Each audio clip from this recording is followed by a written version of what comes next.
麻烦过一下。好，谢谢。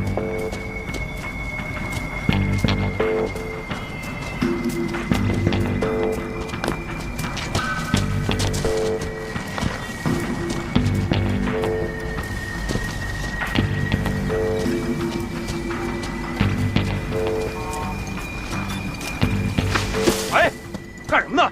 小心点，不是？别碰了！不是保护现场，不知道吗？新来的同志，你再把人吓着。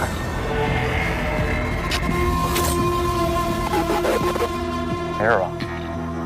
我第一次见尸体的时候，我差点没吐了。跟2月26日那起有关联吗？致命伤是一致的，利器切割喉咙。从伤口的走向来看呢，也都是左撇子干的。还有，死者都经历过性侵。上一起案件的受害者头部有钝器伤，指尖里残留有凶手被抓破的皮肤组织，跟这一次还是有不同的。那也不能排除不是同一个所为，没准上一次罪犯啊作案的比较仓促呢。如果真是同一个人所为的话，那他这一次准备的更加充分，性侵时还特意戴了安全套。那是八坏人。保卫科双雄的思路够一致的啊。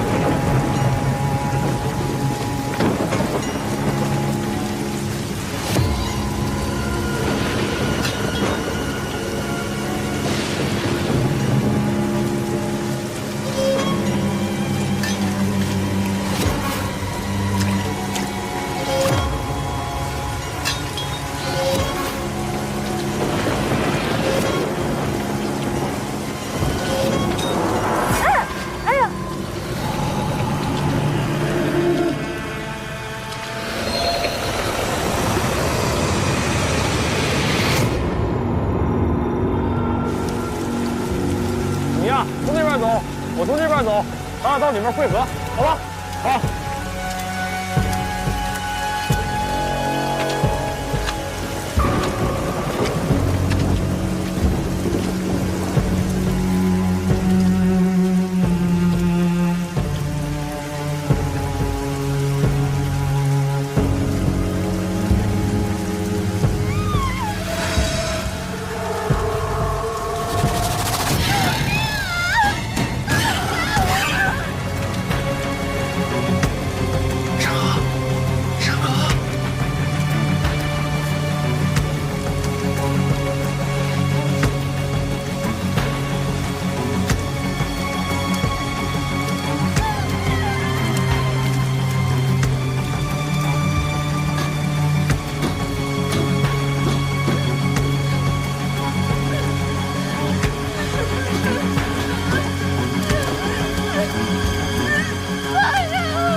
到92年系列杀人案，简称88案，受害者全都是年轻女性，生前遭受性侵，死亡原因为利器切割后部。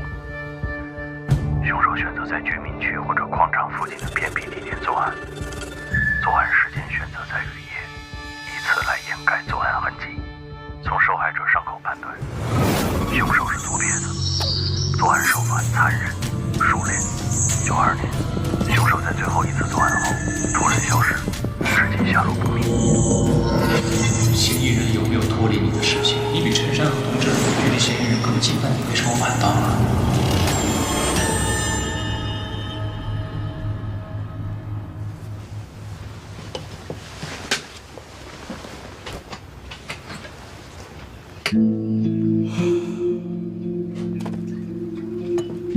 我睡了多长时间？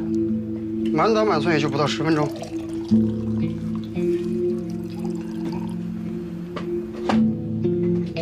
中了大奖了。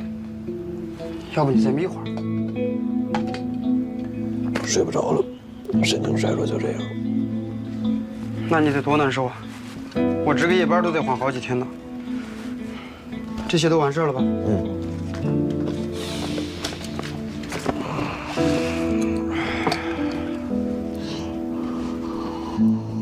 今年能调到的重大刑事案件汇编都在这儿了。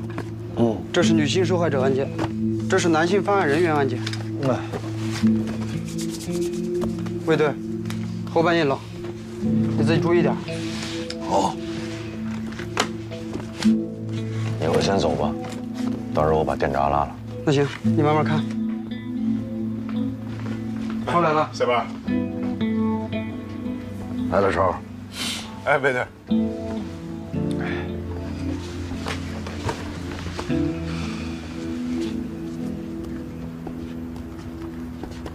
卫队，那个兰园抢劫案在哪儿呢？刚才抓了一小子，好像就是正主。东边左手第3排，628、629那一块。0628。我记得当时一共报过3起吧？第3起没法并案。0928那块。你蹲下来。右手边，928，你看看。为啥呀？因为头2起都是一脚踹门而入，第3起不行，一扇门上6个脚印，无论是破门方式还是力度，都跟前2起不一样，所以没法并案。哦。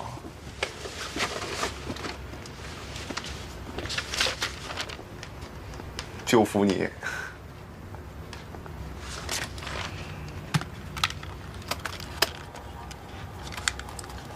怀中市428强奸杀人案，受害者为中年女性，生前确实遭到过性侵，但是经过尸检发现，致命伤在颈部，水果刀穿刺而成，而且还有多处的反抗伤，可见凶手暴力侵犯的力度并不大。所以不能和88案并案。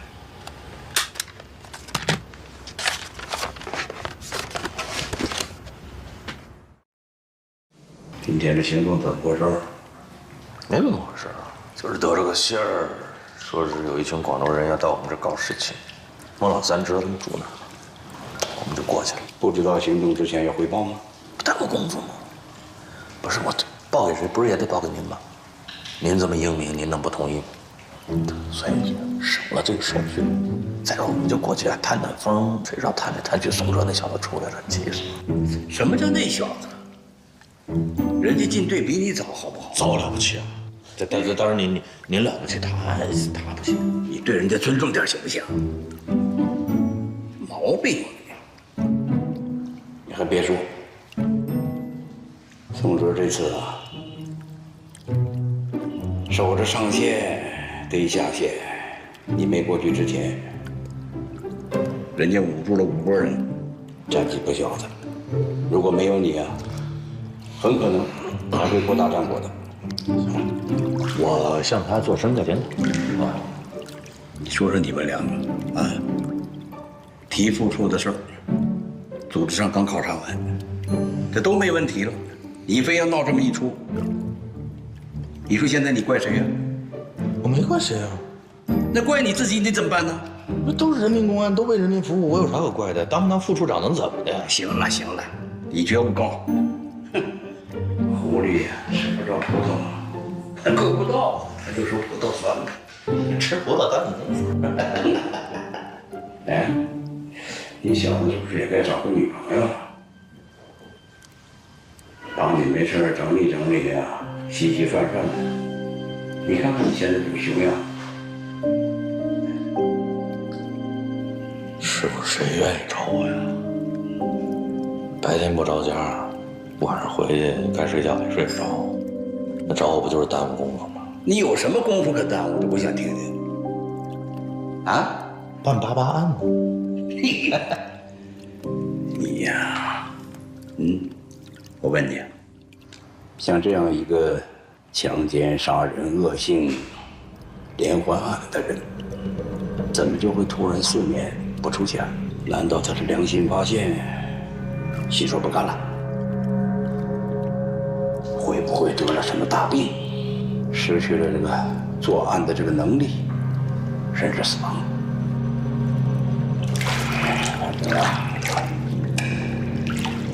现在想把他挖出来是越来越难了。那该挖也得挖呀。是啊，为了这个案子，你这没白天没黑夜的，把自己还真的折腾够呛。到现在，这得了失眠症了。但是国平，在宁江，也不止这一条案子。那些所有的案子也不都是你的，主次还是要分得清，要想得开，往前看。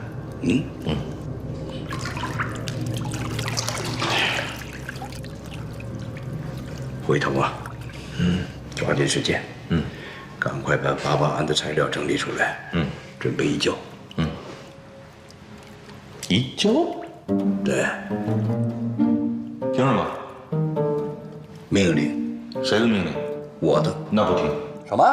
我的案子我凭什么移交给别人？我的命令你不听吗？我的案子我就不能移交？你跟我拧是吧？那好，明天先去水库干啥？锻炼。去了去了，又不是没去过。气我呢是吧？啊？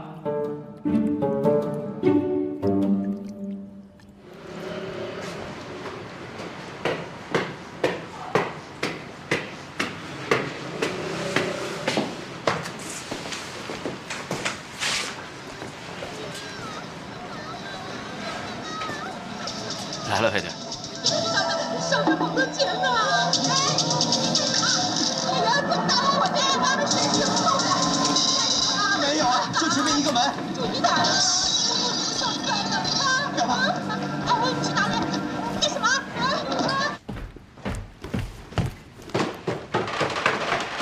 哎，魏哥您来了。哎，魏哥这边请。又到几盘啊？2盘，香港那边过来的。而且还是带字幕的那种。您呀就安心看。然后您看您想吃点什么？来，票钱。然后你再上隔壁老王那儿给我端碗馄饨，多放辣油。好嘞。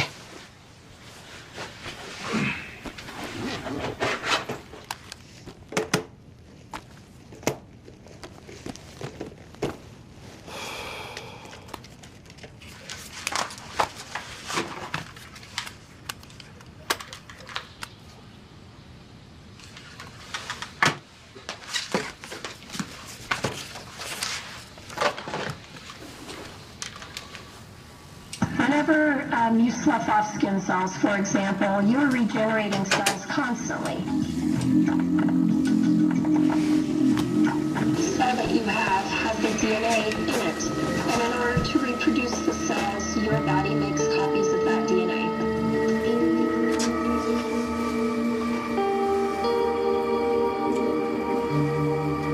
多氧核糖核酸可以用于辨别凶手身份。嫌疑人有没有脱离你的视线？你比陈山和同志距离嫌疑人更近，那你为什么晚到了？我跑错路了。你对电机厂那一带很熟悉的，那受害人怎么样了？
坐车吗？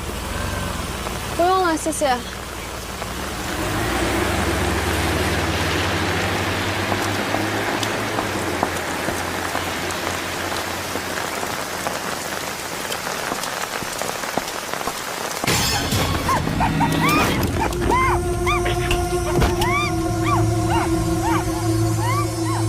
我市气象台在凌晨2点发布了暴雪蓝色预警。今天6时，我市迎来了近10年来最大的降雪。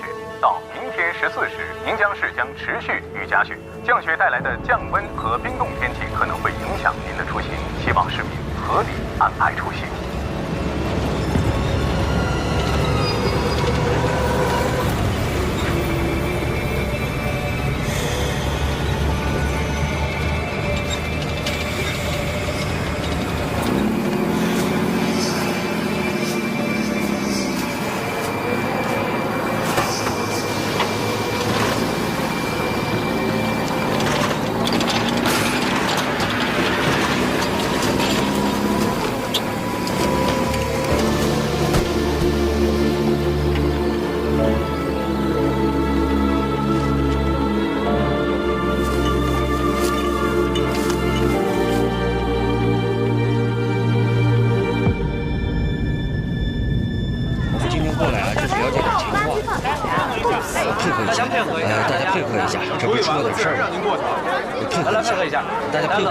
没什么大事啊。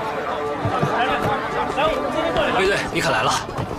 怎么了？出大事了，不然不可能惊动你们。来，让一下。没什么大事，你要支持一下。时间不会很长的，好不好？互相配合一下。包所，往后退。哎，这是我们豆芽桥所所长包维强。哎，大涛，来了。情况是这样。今天上午5点15分，我们辖区的一个环卫工人到所里来报的案，东西呢就是这垃圾箱里发现的，现在就在他家里搁着呢。什么东西？去看看吧。走，来走。来让一下啊，让一下这儿。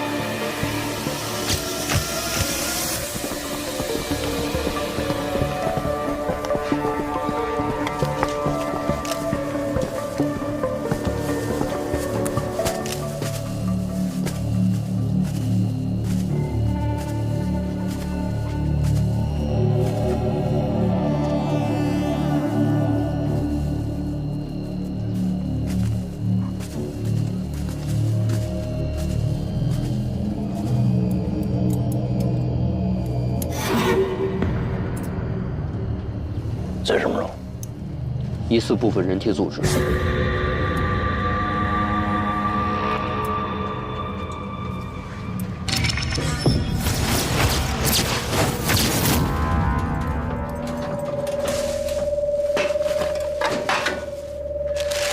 据负责这一片的清洁工讲，昨天晚上干活的时候，他在垃圾点里发现了一个黑色的塑料袋，包裹得很完整，不像是一般的生活垃圾。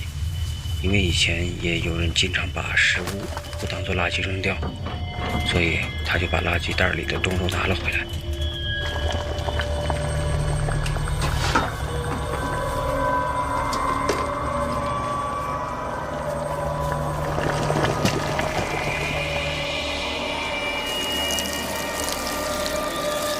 回到家里，他烧了水，打算为肉解冻，结果就发现了人的牙齿。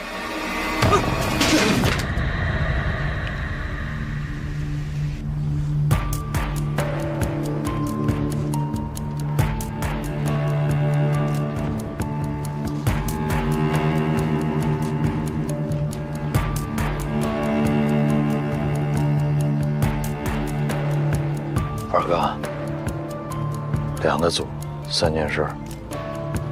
把今天所有咱们到场的警察都分成2个组，让咱们刑警做主导。第一组把外围沿途所有的住户都摸一遍，问问他们说从昨天晚上到现在谁在这扔过东西。第二组把你们辖区内所有的这个垃圾箱赶紧封了吧，一个一个查。他们所周边的这个4个辖区派出所，一个都别漏。明白。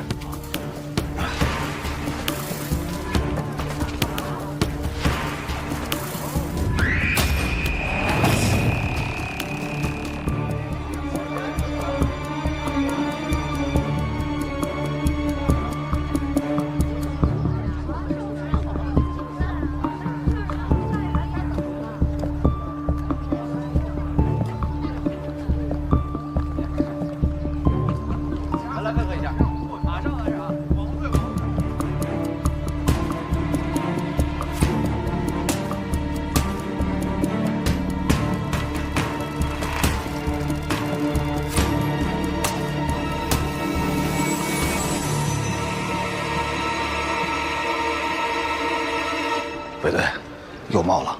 哪儿？四坡路。3队上车。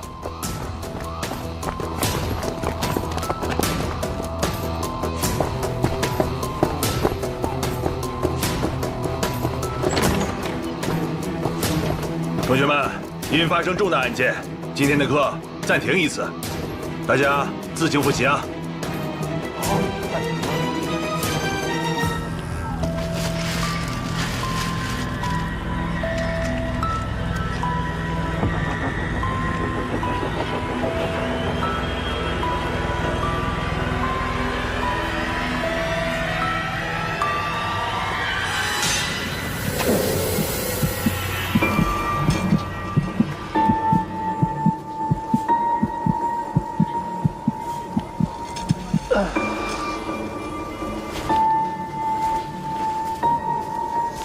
陈勇，去那边看看，了解情况。好，你跟我走。大姐，麻烦问一下，那段垃圾什么时候清的？我们一般是早晚各清理一次。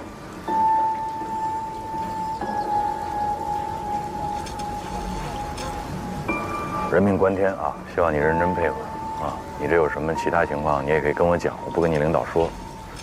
什么时候清的？我前2天滑了一跤，在家里歇了1天。所以哪天清的？前天下午刚拉走了一车。前天24号。好，哎，你先去吧。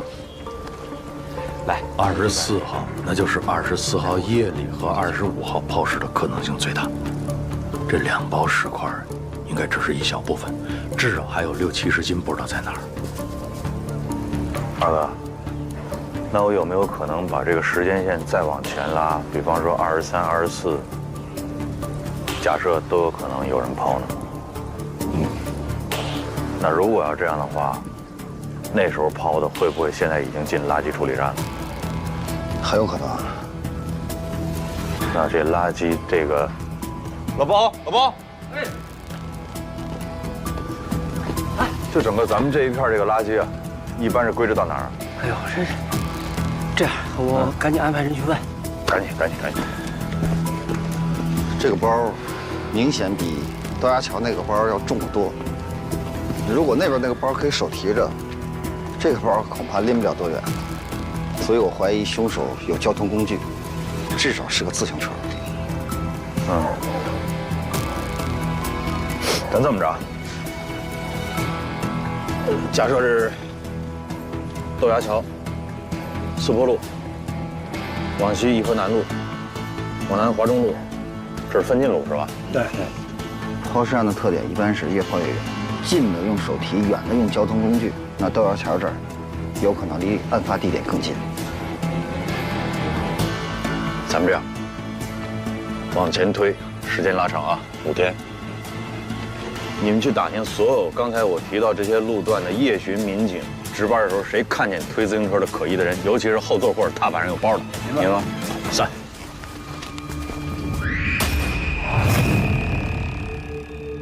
情况怎么样？结合刚才豆芽桥的，基本上是可以确定是人体组织，但是具体情况呢，要回化验室才能确认。哎，你回化验室那是肯定的啊。你现在就是说，在假定的情况之下，你能给我什么？你估计大概时间紧迫。根据牙齿的情况，可以判断是个年轻人。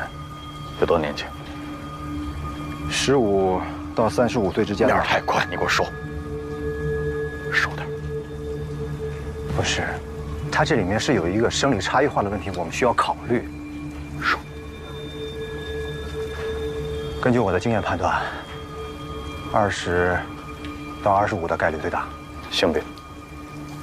这个是真不知道，我们现在掌握的证物太少。好，明白。谁让你来的？水库看好了？是。对。目前什么情况？今天早上，你讲。是，碎尸案，目前只发现了豆芽桥和这儿的2包，剩下的都没有找到。附近4个派出所，除了留下几十个人挨家挨户排查，剩下都撒出去翻垃圾箱了。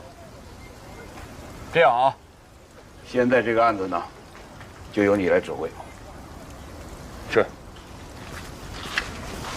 你怎么的？还想继续看水库吗？三队同志呢？三队的，过来过来。三队的同志，一人进一个队，带领其他同志熟悉一下情况。别愣着了，行动！是。咱们去那边。这查过的混在没查的里边，这也没地方。这么多人在这翻，都乱了套了。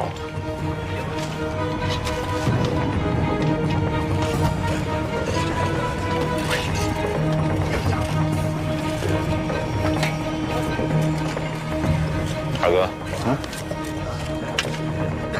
这什么地方？地哨厂早倒闭了。哦。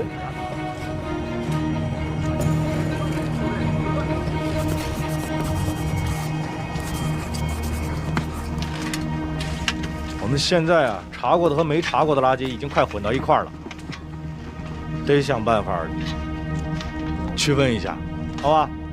好吧，师傅。站长，咱们这个垃圾的堆放是按照您跟我说的大概日期来的，是吧？都没错。师傅，你们人多，先把离现在最近的门口这个25、26号这部分清出来，好吧？程勇，你带组人，在围墙西头开个口子，把已经检查过的往印刷厂大院里边排。然后是22号这一片，垃圾最多也最有可能有线索，直接贴着它，从东面开个口子，扫完一部分就运出去一部分。等这2部分都清完了，地方也腾出来了，咱们再回头清23、24号这2堆。还是那句话，不光找石块，还要留意有身份信息的物品，好吧？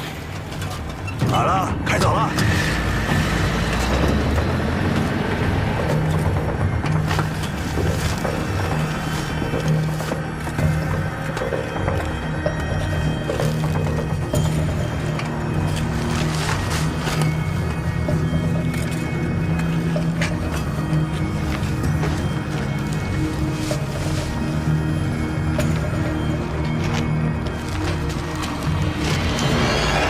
别动！后撤！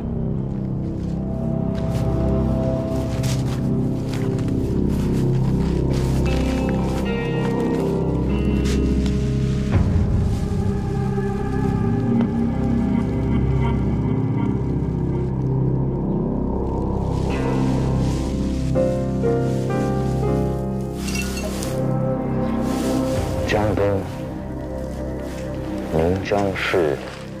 没有，应该没有这个市字。宁江什么分公司？这应该是22号的垃圾。兄弟，你先靠边喘口气。好，没事，不害心。我叫技术科的人，顺便给大家带点姜汤水。啊，再弄点感冒药过来。好嘞。啊，怎么了？说，小王庙派出所来了个电话，说有维修群干警看见过可疑的助力车。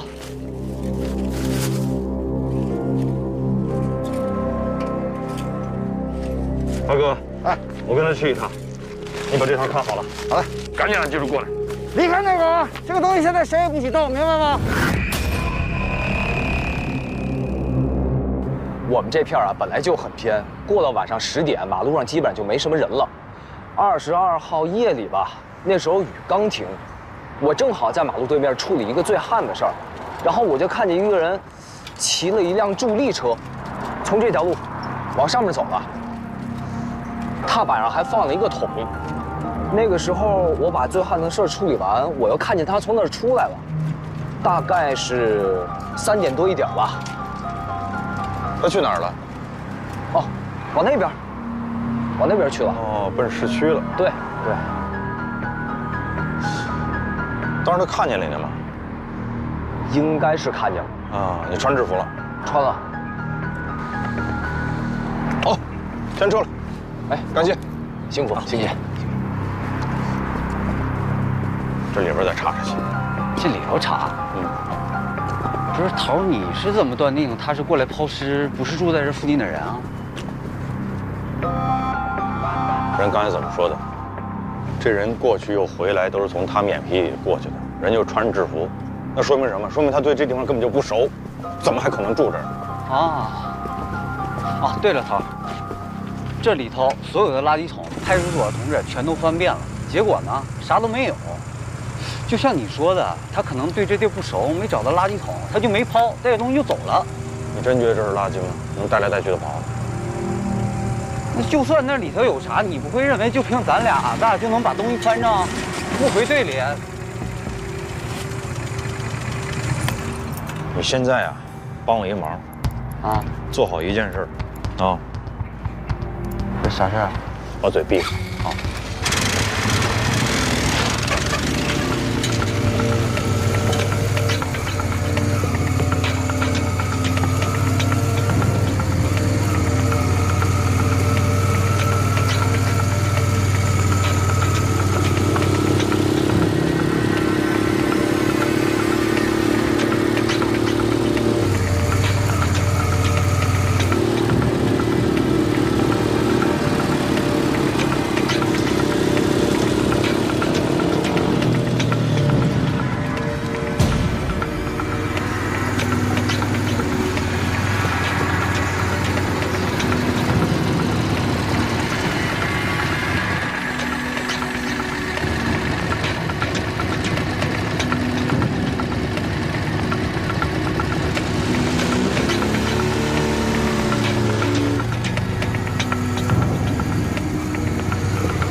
这3条路走哪条？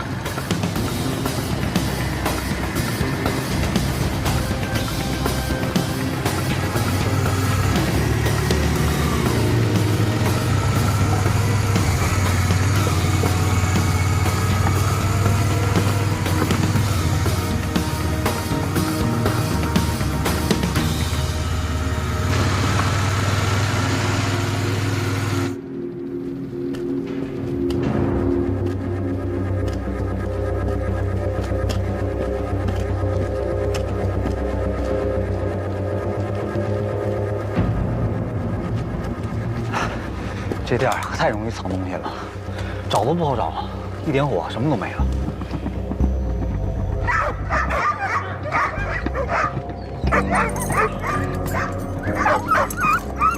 你们怎么知道的？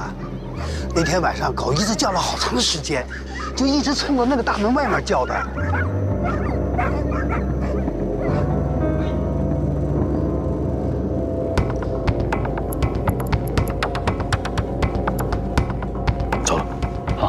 接应啊！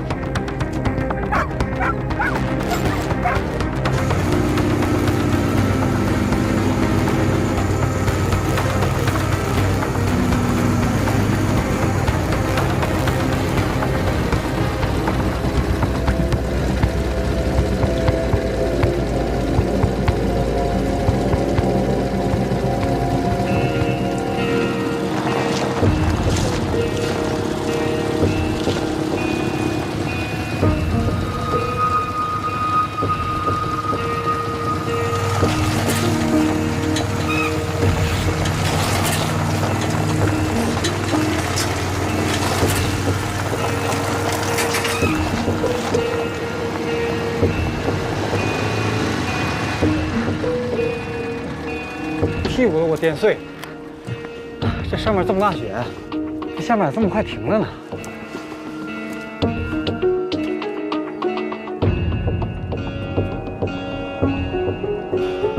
哎呦，这么陡的坡啊，要没我，你骑都骑不上去啊！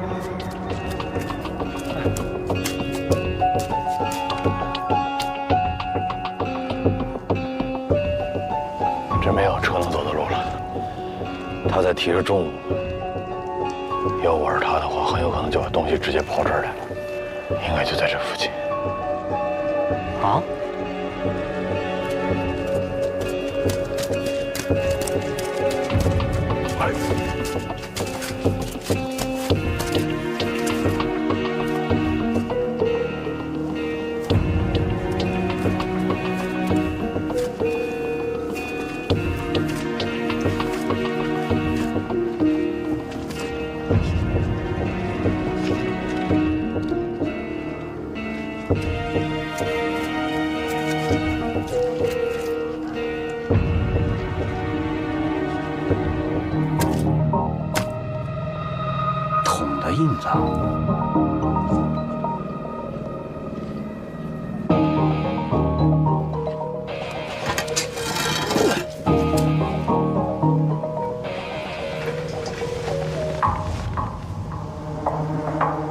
把东西扔到这儿，我们这东西已经很重要啊。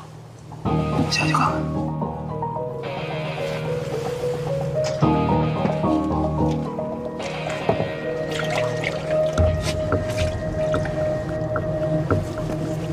仔细点啊！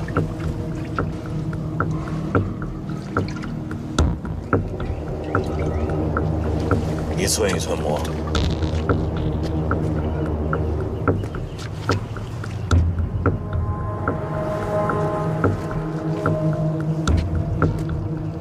每个角落都磨遍了。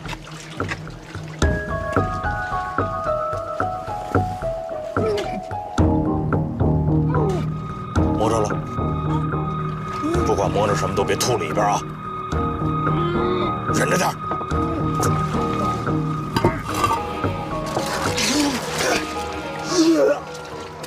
飞，出来，让你看看什么叫师傅。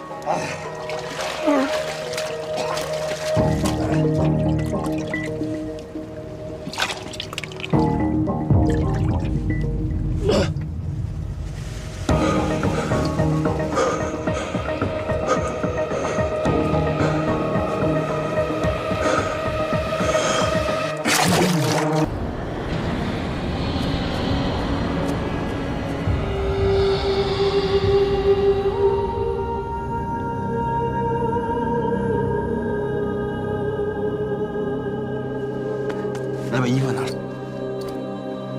快换上。哎呀，没感冒了。志远，怎么抖这么厉害呀？吓着了。你是个人啊，活生生的人，就那么被分尸了。所以啊，我们呢就得对得起他。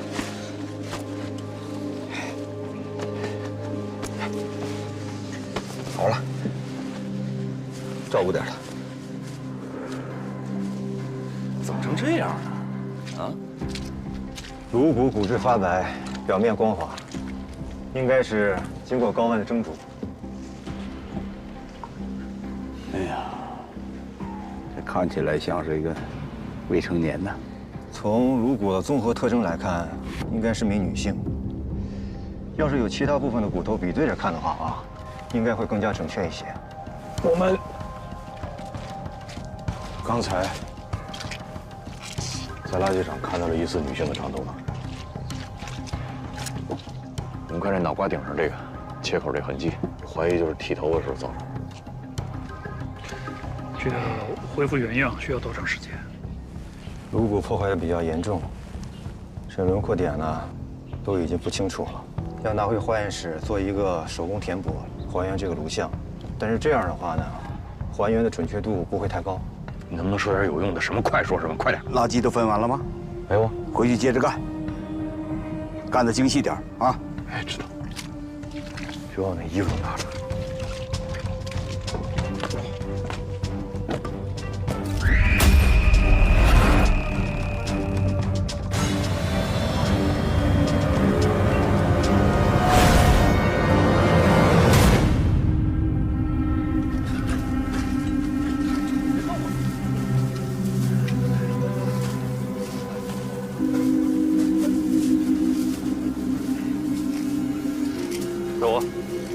师傅，杜平，累坏了吧？还好，那两片啊，都清暖了，什么也没发现啊。我们刚得到消息，受害人是女性。女的？所以是这样，一会儿跟大伙儿讲一下，一旦发现尸块，尸块周边的，特别是女性用品，一定保护好，千万别给碰坏了。我们会第一时间把技术叫过来弄。好。还有，你们在捡垃圾的过程当中啊，如果发现有什么东西，明明看着好像不应该是扔进来，但是不但扔进来，还给破坏了，这些东西也留神。好。啊，交给技术统一处理，好吧？好。哟，注意女同志的用品啊！有女同志的用品注意一下啊！大哥，谁能吃这的啊？没说给我带一件呢。我跟汤，我们俩又发现一包，在哪儿？在一个排水渠里。失踪人员名单给咱们了，我刚催过，各派出所正在统计，随时就能送过来。真够慢的。这个巡警啊，是22号晚上发现的疑似抛尸的人，所以呢，你跟派出所说一声，就让他给我查22号之前失踪的20到35岁女性名单，别的不要，明白吗？让他快点，我再打个电话。陈叔，陈叔，咱们工厂那个要不要跟卫队说一声？人家现在排查的是失踪人员名单里的人，烧高啥情况不知道呢，别给人添乱，赶快过去。哦，好。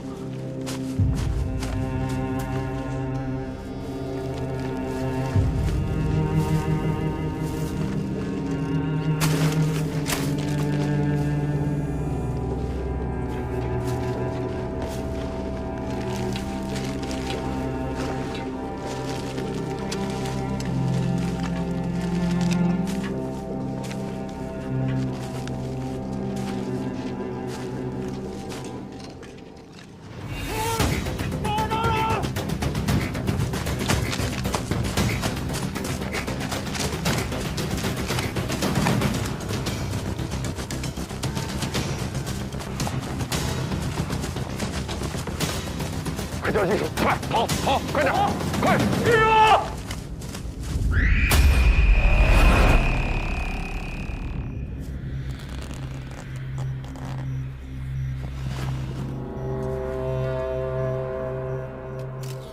这跟早上那包一样，全是肉，没有骨骼。这部分，根据我的经验判断，应该是颈部的环状关节的前呼吸。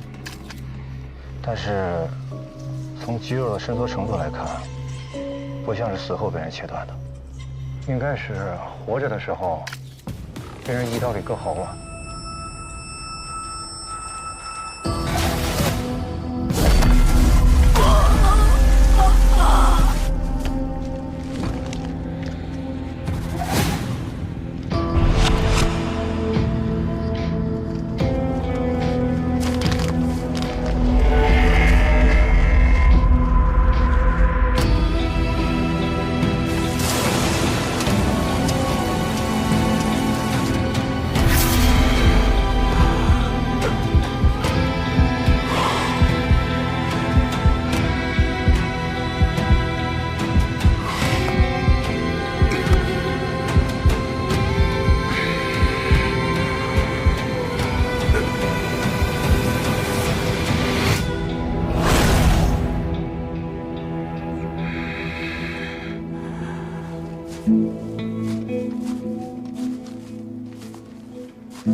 来盘生姜，暖和。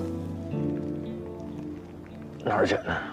你嫂子给带的。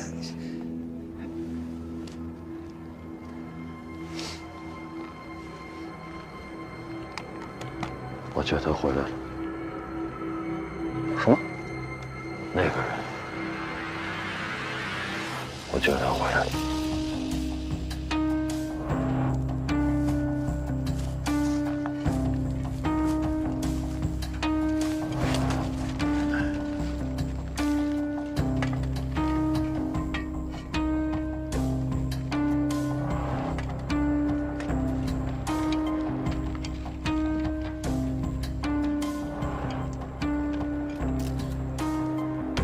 少天进卧室啊。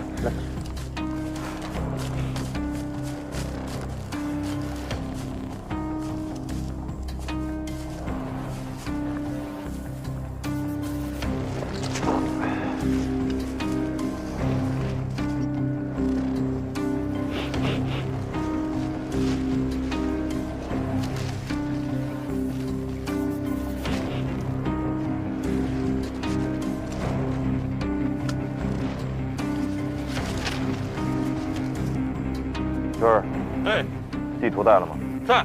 找五分河粮站。找到五分河粮站。要有铅笔盒。杨树村小学。找到杨树村小学。好，延安巷。找到延安巷。二哥，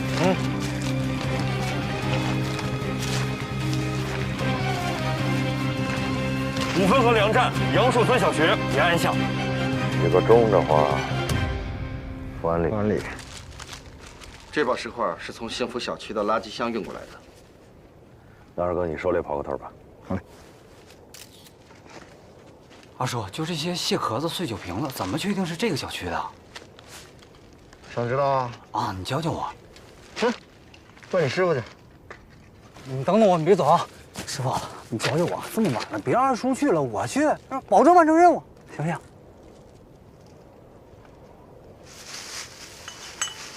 你喝得起这个吗？上沟大区。这一瓶刚我半个月工资了。哦，这个月份，你买得着螃蟹吗？买不着。你吃饭用餐巾纸？我不用。明白了。不是，这跟这有啥关系啊？小伙子，这可不能含糊啊！看你这意思，你还是没明白。你师傅的意思，幸福里是这一片高档小区，就是俗话说的富人小区。阿奎，我这样解释行吗？还有问题吗？没问题。你明白了，我还没明白呢。去了之后怎么做啊？找到这个吃螃蟹的，他有可能是这个抛尸的目击者。不管他去过哪儿，什么时间去的，然后怎么去的，路上都有谁，看见了什么，听见了什么，闻到了什么，我都给他调查清楚。哎，啊，骑摩托车去。哎，好嘞，保证完成任务。路上慢点，别乱七八糟的。好嘞。好，失踪人员名单收过来了。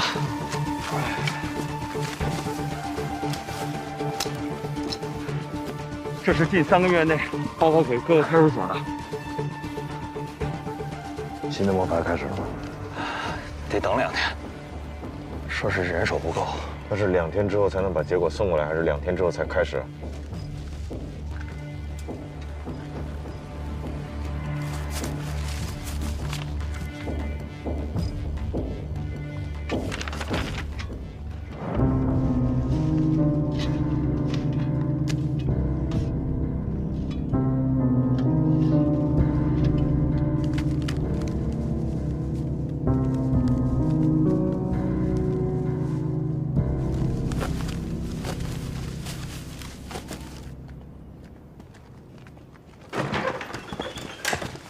师傅，您坐。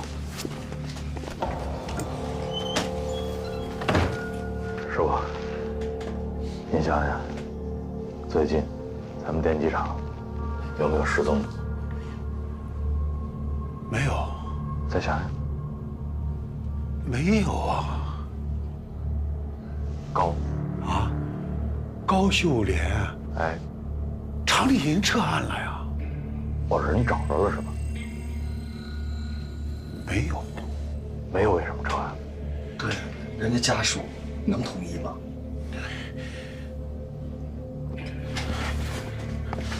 小周，哎，来，你给那个卫队和这个检察官把那个事儿给说清楚。卫队，就上礼拜1晚上9点多，我刚洗完澡回来，就看见高姐走在我前头，从后门出去了。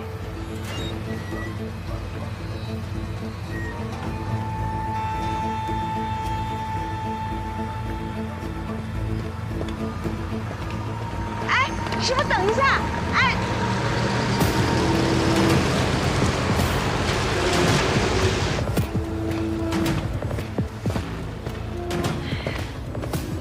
那天晚上后，就再也没见过他。你家里找不着人，他也没有亲戚朋友啊。那为什么要撤案呢？不是他那个厂长不让说。最近咱们电机厂不是在改制吗？这个聂宝华天天找一帮人来厂里闹，非逼着这个工人签字同意。厂长就说这个最近厂里不能出事儿，你出事影响不好，就劝人家属回老家找找，所以就没报案。对，这高姐不是工会主席吗？对聂宝华那帮人的态度就一直就比较强硬。多大了？39，就前工会主席退休，大伙儿选的他。有多高啊？头发多长？身高有1.6米冒点，头发是齐肩的。那天你还看见什么可疑的人？有个人，就是砸我们厂长办公室的那个，好像叫虎子。他每次来我们厂里闹事，都骑辆摩托车。什么样摩托车？就那个踏板的那种。明白。师傅，这边你盯紧。好，二哥，咱走一趟。冒火了。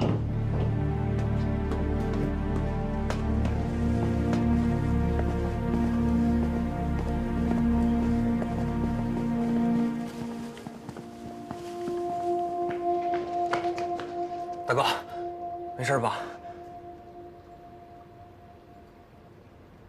放话出去，刚才打我那小子，我要他一只手。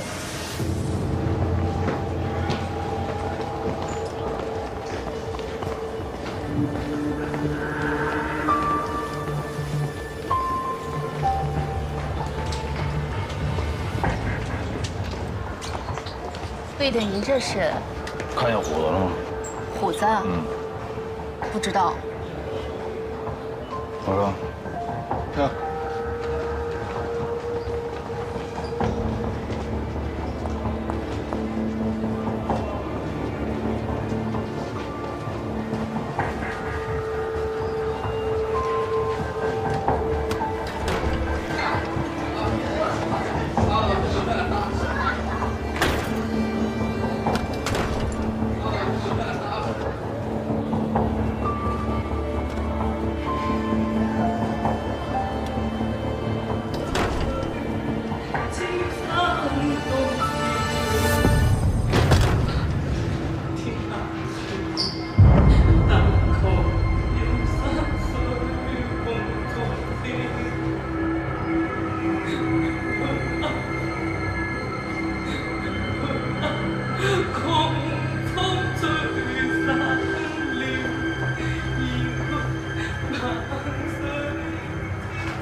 全了啊！没事吧？没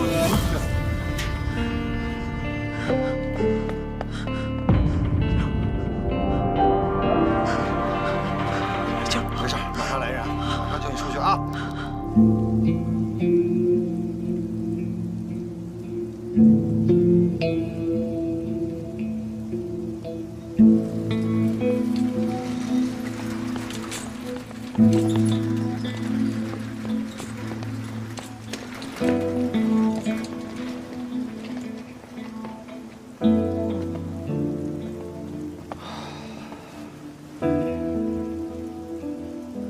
那高秀莲说了，他跟虎子对着干，所以把他给绑架了。那个前户所问这案子是咱们接手还是移交分局啊？移交分局。头儿呢？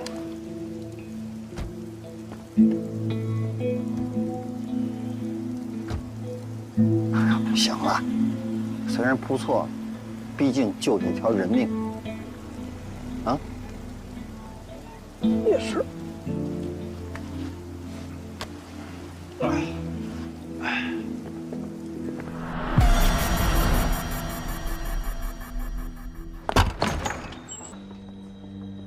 有没有可能和88年226案挂上钩？受害人都是年轻女性，都是歌喉。88案前前后后都在下雨，这碎尸案前面2天也下雨。宁江1年有多少天下雨，知道吗？啊，平均5到6个月。您觉得？本案受害人遭遇性侵了吗？目前看不出来。法医提供的喉部伤口与88系列案件受害人的伤口比对结论呢？现在没出来。碎尸案最主要的特征是碎尸，88案具备吗？没有。这些条件都不具备，单凭一点点关联性就听出并案，你不觉得有点信口开河、异想天开吗？胆子也太大了吧？哎，吴教授，案情分析会胆子大点有什么坏处吗？时代在进步，科技在发展，我们破案的手段已经在逐年提升了。犯罪分子犯罪的手段为什么就不能升级换代呢？我们假设一下啊，说这个犯罪分子88年那个割完喉，他潜藏起来了，一藏就是藏了4年。突然有一天，他被一个身边熟悉的人知道了他的情况，于是他决定必须要杀人灭口，但是又害怕我们警方牵扯出来他的社会关系，于是只能选择碎尸。碎尸正好能掩盖他割喉的手段。请问这么想有问题吗？这么大胆的想有问题吗？喂，冷静一点，都理解你的心情啊。照你这么说，88案的凶手是为了掩盖自己的犯罪特征才碎了尸，是吧？可以。那我就问你了，那为什么选择2月26号这么敏感的日子来抛尸？这可是88案发现的那一天啊！难道他怕我们推测不出来？灯下黑，你不知道吗？不是，非要把碎尸案跟88案扯上关系，这太牵强了。为何没提出并案？我觉得个人色彩太强，我认为会影响我们目前办案的注意力，不建议采纳。什么叫个人色彩太重了？哦，您是觉得说我要并案，我是因为我这么多年心里这坎儿过不去吗？我难道不是吗？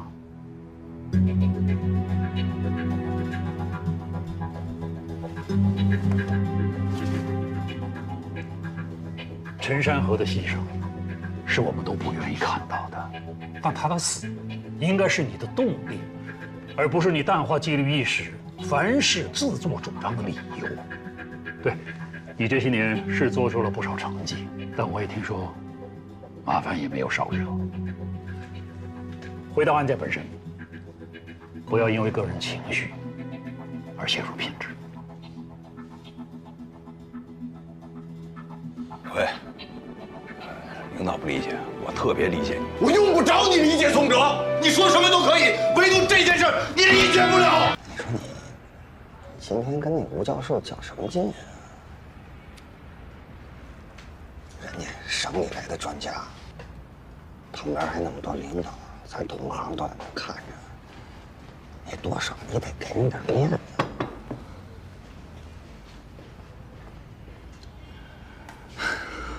你呀，你这心里面有一块大石头，你这大石头要是放不下呀，你迟早得把自己压垮了。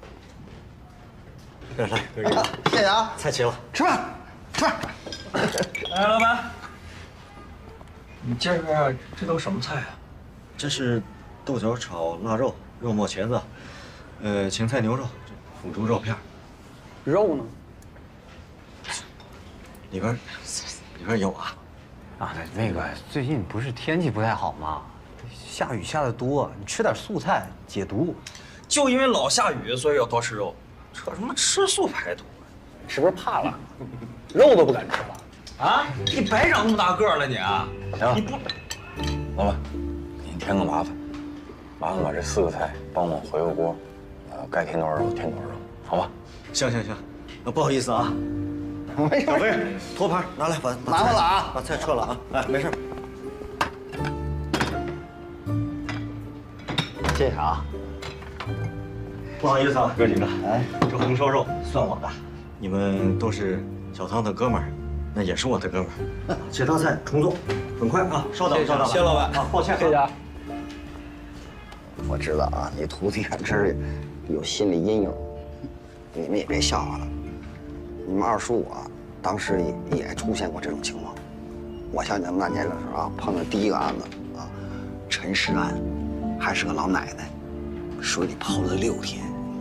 我当时在岸边，我一看，哎呦，这家伙给我吓的，我那脸比他还白呢，是吧？打那以后，见着水我就怕。可我现在学会游泳了，知道怎么回事？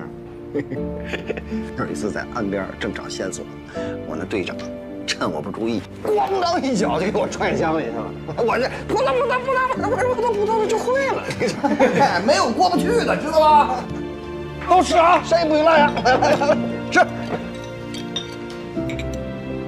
你看着干什么呢？来来。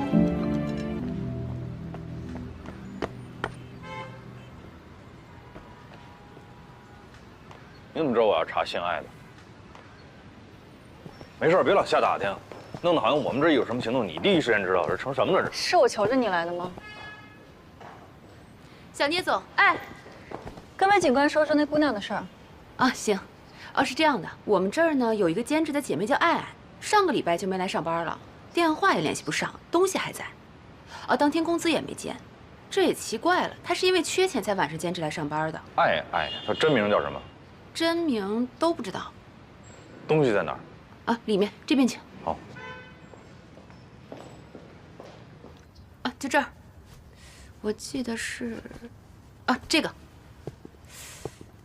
这个爱爱啊，人走了，东西还在，这都是。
非得看什么呢？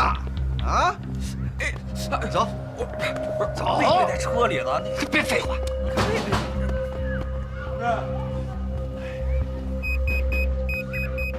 师傅，哎，你好，是领养队的，了解一下情况啊。你看看这个。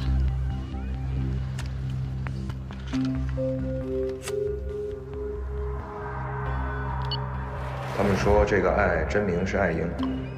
爱英。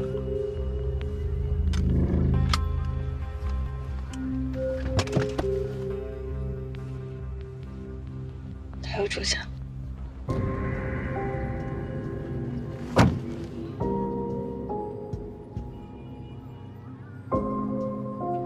不一定。下菜，回去。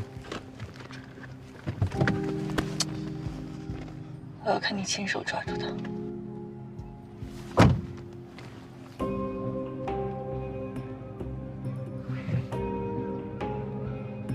那你一定也知道，我比你还想抓住这个人。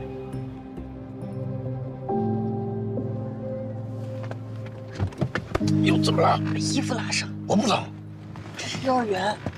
用你提醒。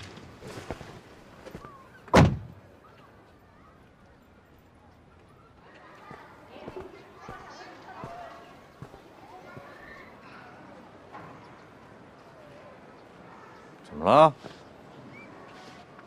把衣服都扣上。不冷不冷。幼儿园。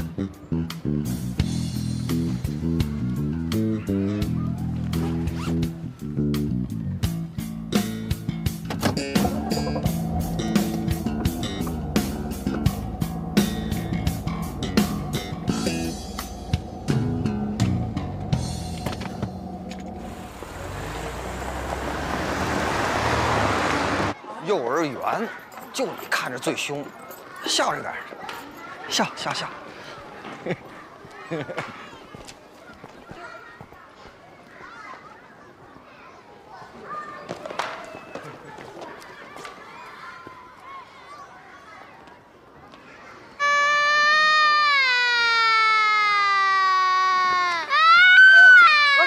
乖，不哭啊！叔叔是好人，真乖。来，怎么了？洋洋不哭了，告诉老师怎么回事？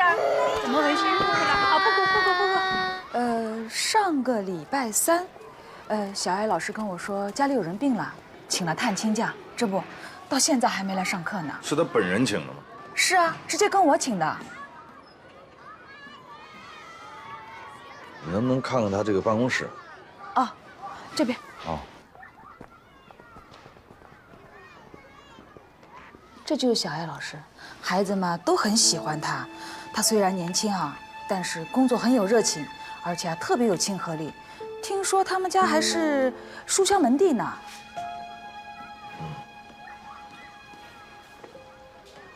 近照吗？是啊，这个是上个月初参加市里那个文艺汇演时拍的。这张照片我能拿走？个人物品这。放心，园长，我们呢给你列个清单，签上字，调查出来要是没有问题啊，原封不动给您送回来。行吗？哦，放心吧。这个小艾老师到底出什么事儿了？哎呦，她可真的是个特别好的姑娘，跟大家相处啊也特别融洽。你也别多想，我们就是提前了解情况，行吗？行吧。好，记好了，别落下啊。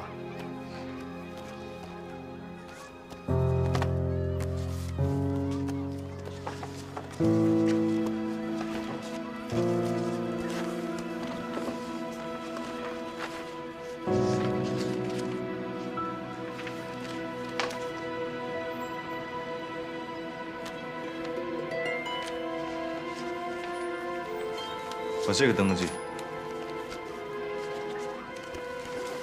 他们家住哪儿？住北雨路那边。北雨路。具体的我就不知道了。好，把这个收着，签上字儿，给园长留。来啊，我签了。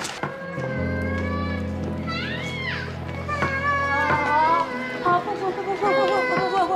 好，来，什么人？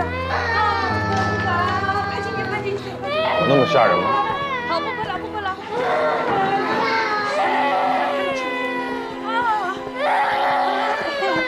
走了。好嘞，谢谢啊。哎，不客气。好嘞，再见。程勇，找个医生看上写什么。好。你去看那个名单剩下那人啥情况。好。二哥，咱俩看看艾莹那边。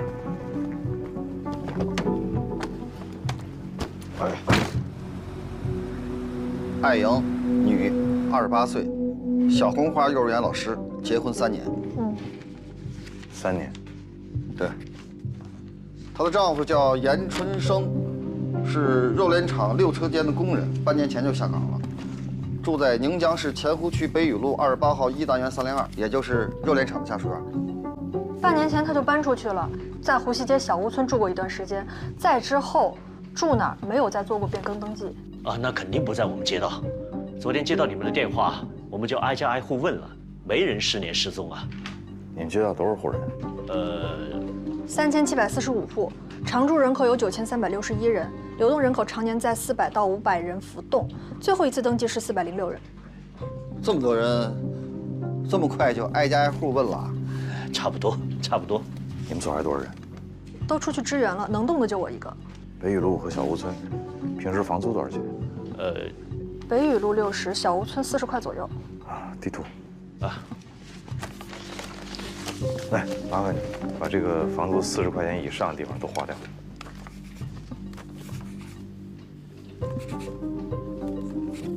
麻烦你，把你确实落实过的地方标一下。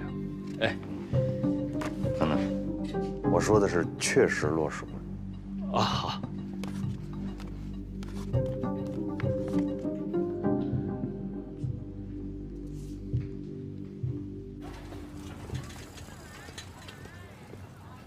这墙里就是润联厂的库房吧？对。严春生这个人呢，这是3棍子干不出一个屁来。以前在厂里的时候啊，谁不是一块喝个酒呀、跳个舞啊啥的？就他跟谁都是不怎么搭理，直眉瞪眼的。要不头一批下岗呢？哎呀，这严春生性格很内向啊。他媳妇是老师，这性格应该是外向的，还行。这感情互补了，这感情应该很好吧？还有啊，那会儿咱们住家属院的时候，我就听别人说这2口子吵架，严春生差点把他媳妇儿掐死。为啥？哼，好像是说他媳妇儿有病，生不出孩子。那儿就是他干活的地儿。来，进来看看，两位。来。来里头。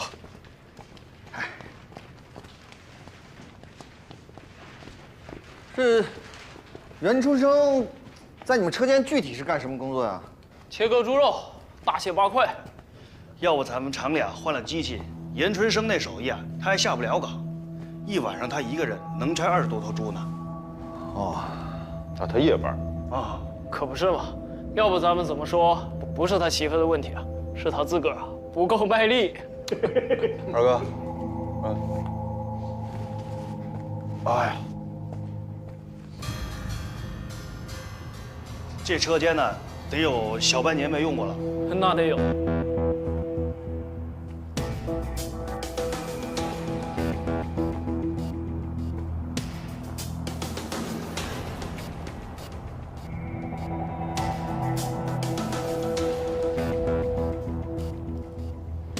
那会儿他就是在这儿工作。对，就这儿。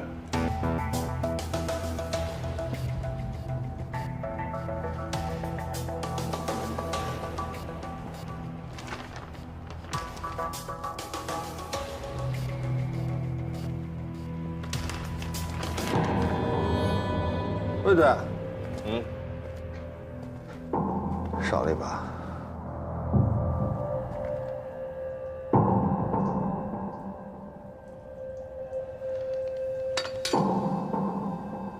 应该和这把是一样的。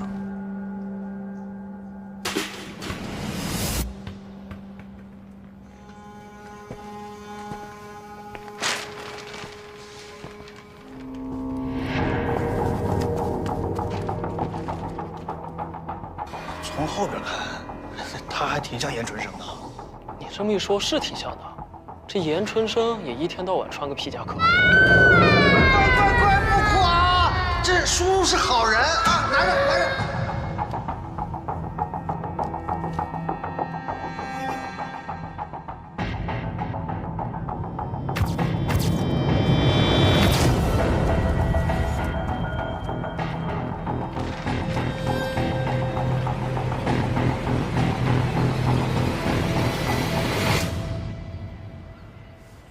我们真的挨家挨户都问过了，没有。那行，辛苦了啊！哎，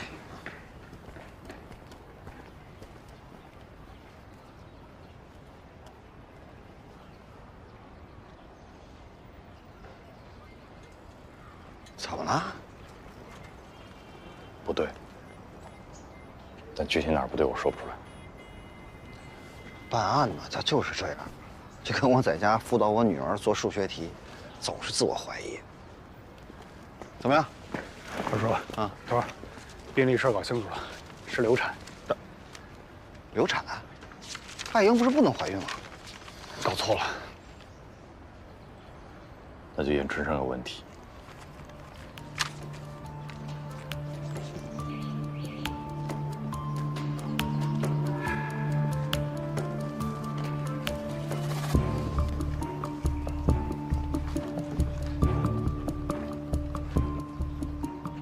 艾莹外面有人儿，被严春生发现了，一怒之下行凶杀人。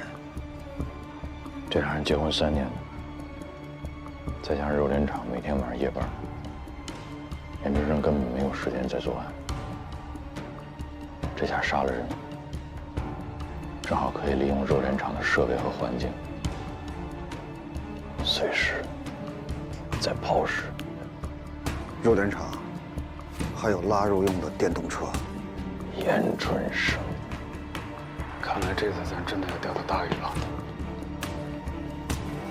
哄了半天，那孩子说看见男的身上全身是血，我问他在哪儿看到的，他说就在前面那个路口的拐角里边。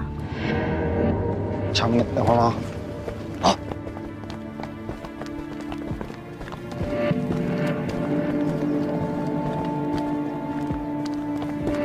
就是灭灯这间。你们俩从后边兜过去，二哥，咱们走。走。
头，后面没人。二哥把照片给他们，你赶紧去找唐宋楚，让他们组织人抓捕，别让人跑了。快！好。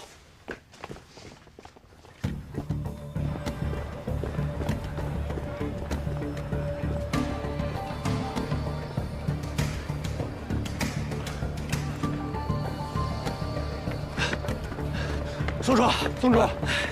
怎么了？卫队已经找到了艾莹的住处，他让你一旦发现这个人，立刻进行抓捕。严春生，超，哎，来，让咱们人看一下这照片，只要发现直接抓。行，知道了，你赶紧回去吧。好，先走了。辛苦。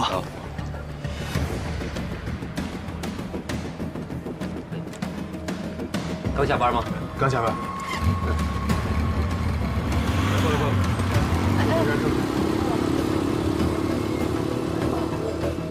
去哪儿？去银行取钱。哎，你好，这边。好，谢谢。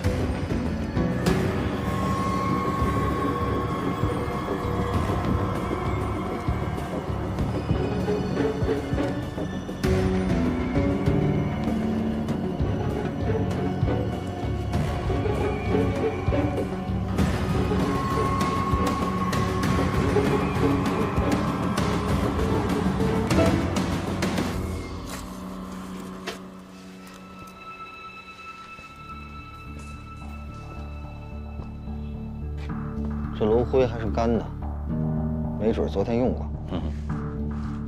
不好说呀，没准人今天还用过。如果严春生在屠宰场进行的分尸，那这个地方很可能是第一作案现场。所以我们现在着重要找血迹，尤其是喷射状。对。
刘队，看这儿。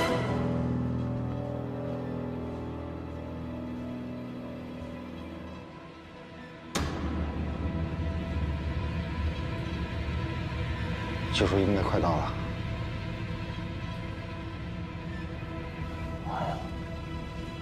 保护现场。先出去。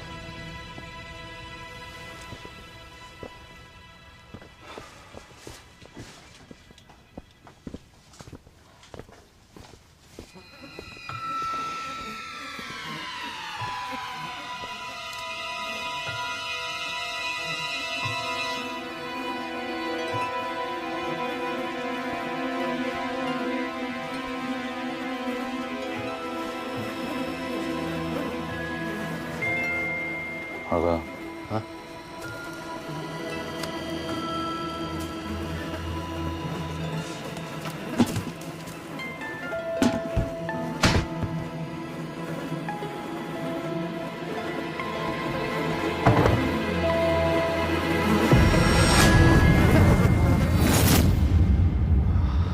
奇了怪了，又发现个死尸，还是个男的。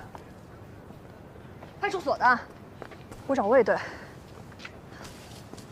魏队，派出所电话，疑犯找到了。宋庄那边来的？不是，疑犯自首了。啊？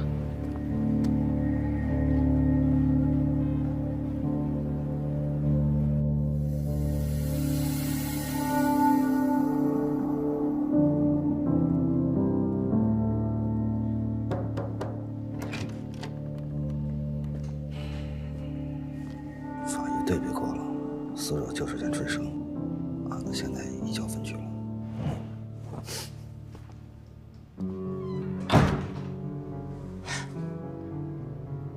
他早就该死，他不是人。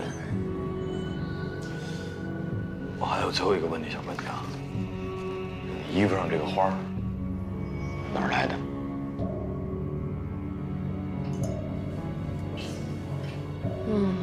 是个胸针，之前参加文化宫活动的纪念。每个女孩都发了一朵。什么人参加这活动？各个单位都有，太具体的我也不知道了。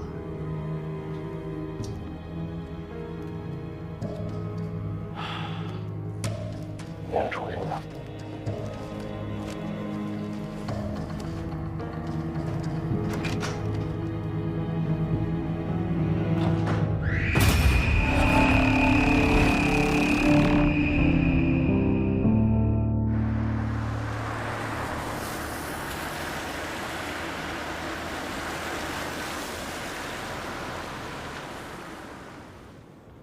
新失踪的人员名单全在这儿了。这哪有姓艾的呀？是啊，这都找多少遍了？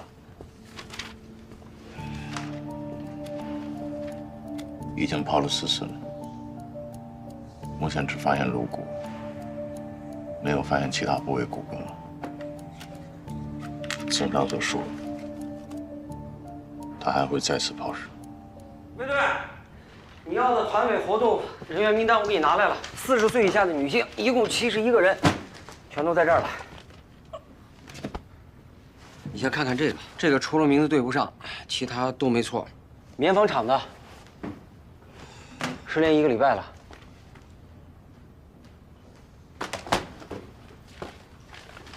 你这肯定不对啊！第一包衣服是21号抛的，他22号离的场，时间上对不上。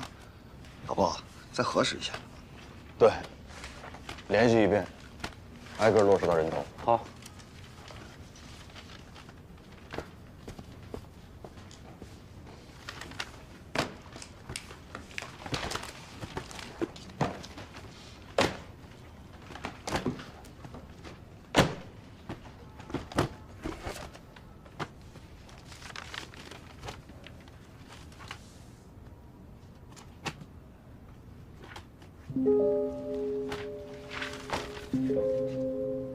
于爱琴，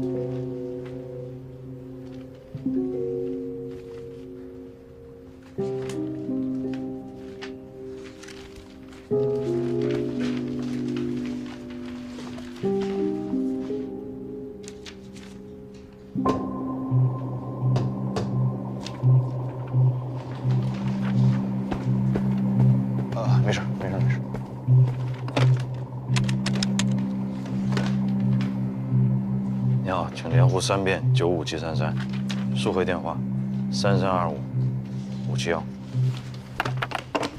啊，于爱琴、爱卿，这俩名他不挨着。陈浩瀚还老管自己叫陈好汉呢，你就不能让我蒙一下？行，但愿你蒙的对。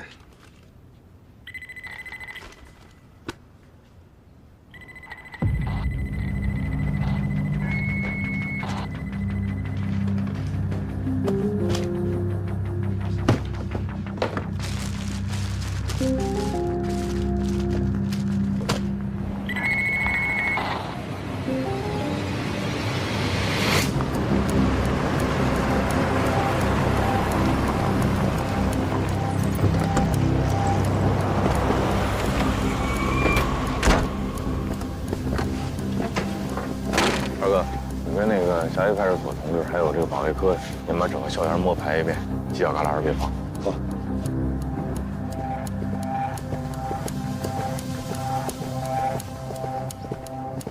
这个于爱琴啊，是我们学校95级的新生，她同宿舍的同学说呢，上周五就离开宿舍了，去干什么咱不知道，可到现在这人都没回来。记下来啊。你等一下，我给你叫人去。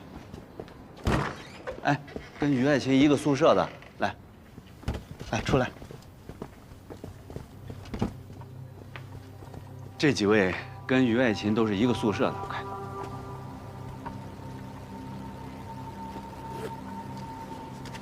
看看这些东西，见没见过？眼熟。你们好好想想，身边的同学有没有穿过类似的这种衣物？这些。 都是于爱琴的吧？哦，对，你看这双鞋子，这好像是她男朋友送她的那双。男朋友叫什么呀？啊，我不知道。见过吗？没有。那你听谁说她有男朋友的？我猜的。她这个人挺孤僻的，平常也不太跟我们说话。你为什么猜她有男朋友？她家里条件又不好，如果不是她男朋友呀，哪能买得起这样的包包和衣服呀？是吧？行，好，知道了，就这样。行，那你们先回。老师，于爱琴是出事了吗？于爱琴，你呀，带我去他们宿舍看一眼。那我先跟宿管打个招呼。我跟你说的是带我去他们宿舍看一眼，没让你打招呼。啊，那先回吧。走，回去。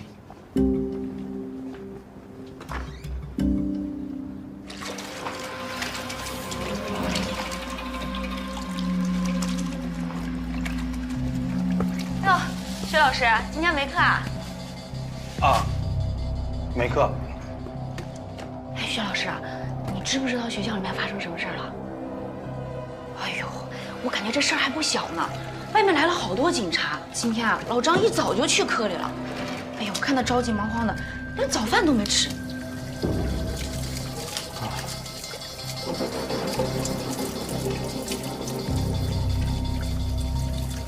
我走了啊。哎，好嘞。哎，薛老师，等一下，你顺便帮我倒下垃圾呗，谢谢啊。没事儿。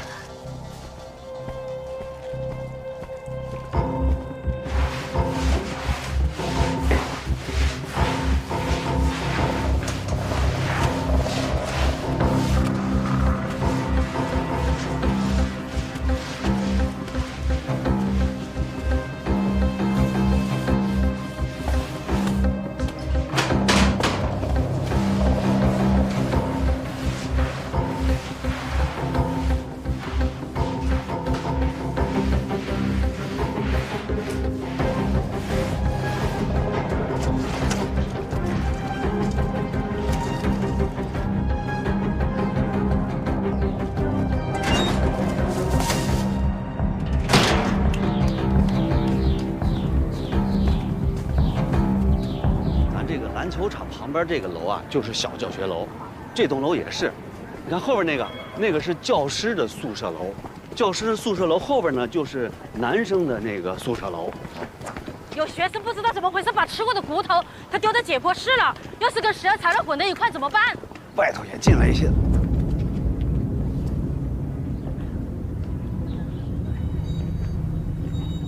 大姐刚才说那个骨头扔哪儿了？实验室。实验室在哪？就楼后头。带我看看。那走。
徐娟，把这封起来，看着别让人进。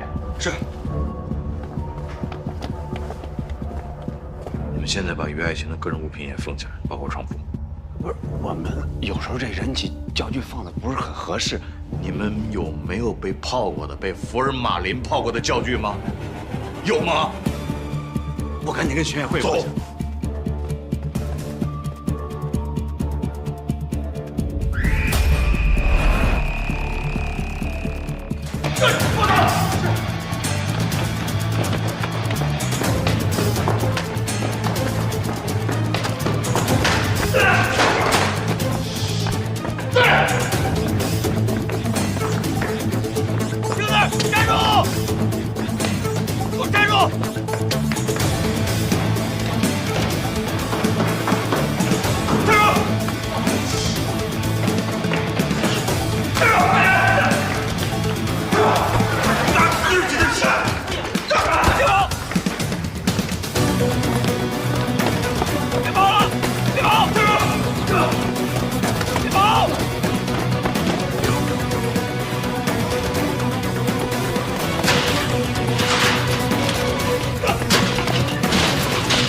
你跑不了了！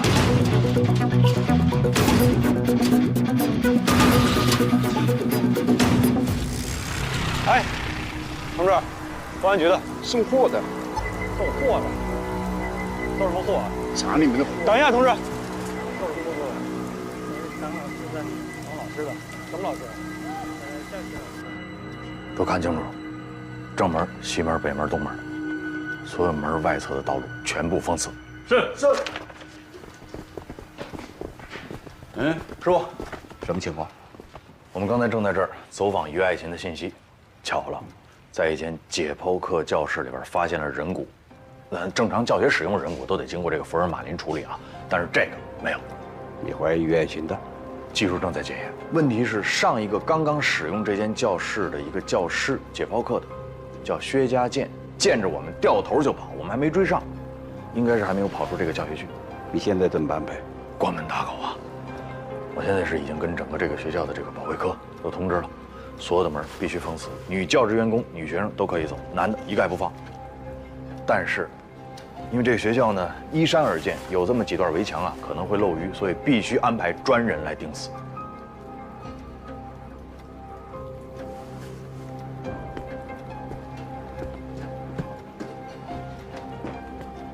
赶紧安排刚到的人补上。是。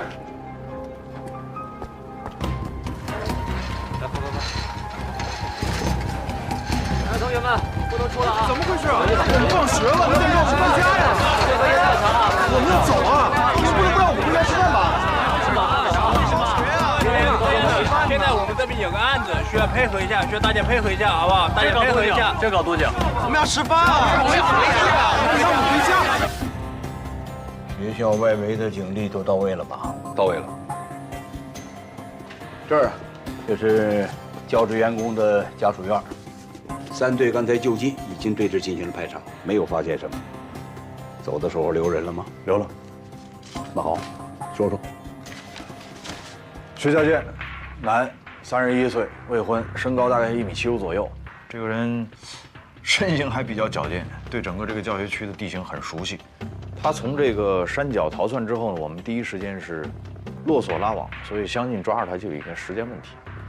现在我们3队建议啊，把我们的人员切成2块，一个山下，一个山上。咱先说山下，山下，正门到平凉巷这个西门这一块要多布一点人，为什么？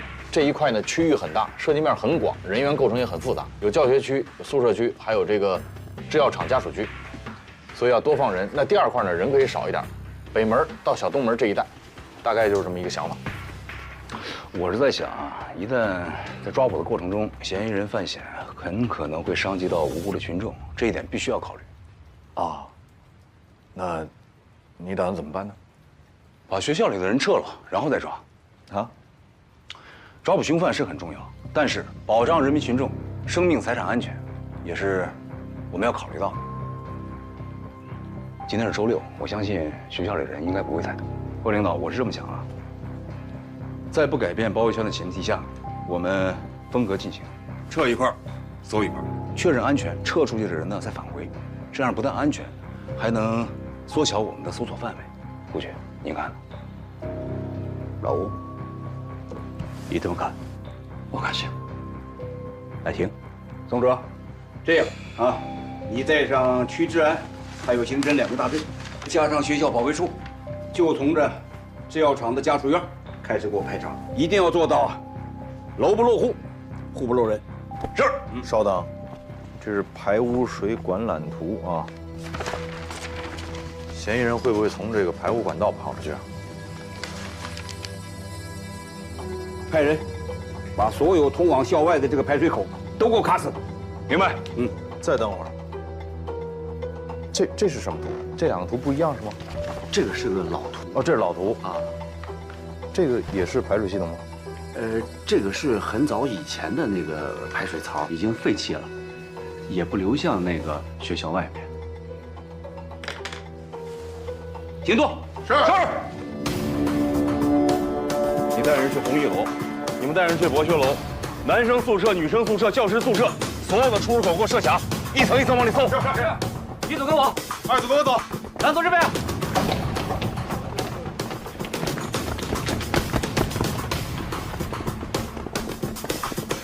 急救方向什么事都提前准备好啊！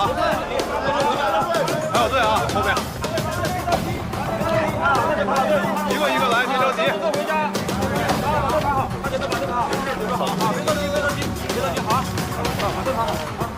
快写！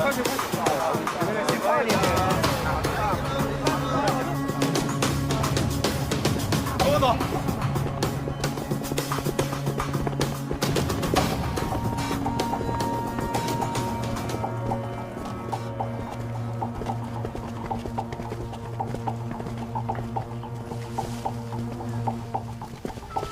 来，过去。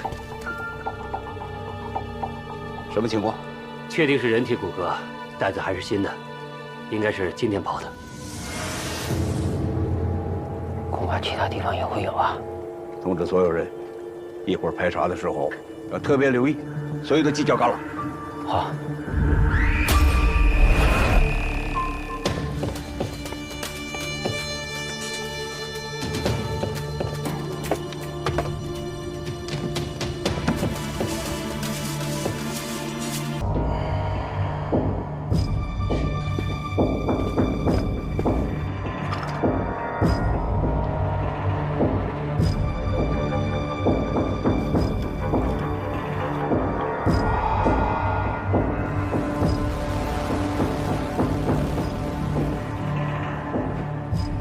小王。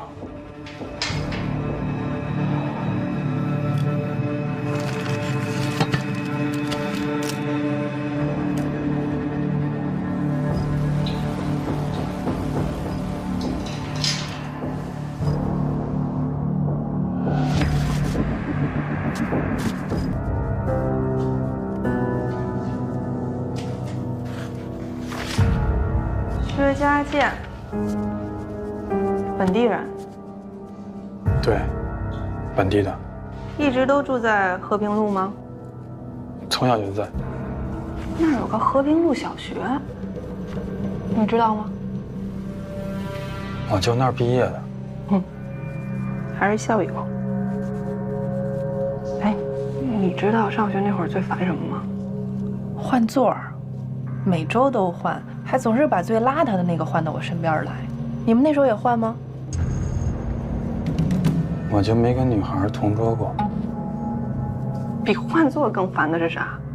换教室，大包小包的，贼麻烦。你们现在也换教室吗？和平路小学，临江医学院，换，不换？换还是不换？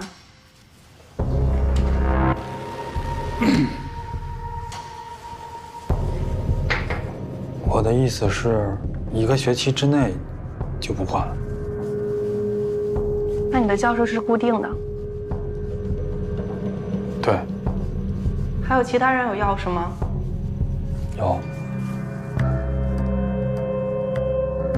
教务处、清洁工。也就是说，这些人都有可能接触到你教室里的物品，对吧？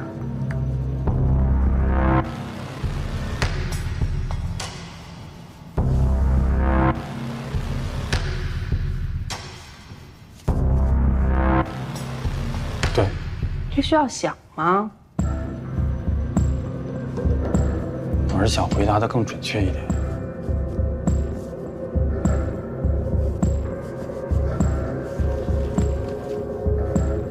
警察同志，你们到底在我教室里发现了什么呀？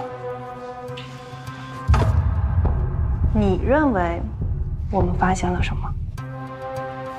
我哪知道？不知道你跑什么呀？没有法律说不能跑啊。那把自己跑出个嫌疑人来，你傻不傻呀？哎，你身上为什么会有乙醚啊？那东西是不能带出教室的。我不小心穿在兜里忘了。不小心？你装乙醚的瓶子不是标准规格，是从其他容器里面倒进去的。你管这叫不小心？是课程需要吗？什么课？哪一节课需要用乙醚？哪一个程序需要这么做？薛家健，回答我问题。好了，这样你先回答我问题，接着说。应该是人骨，准确的说是股骨。哦，看得挺仔细，挺清楚，一下就能看出来，是吧？我就是干这个。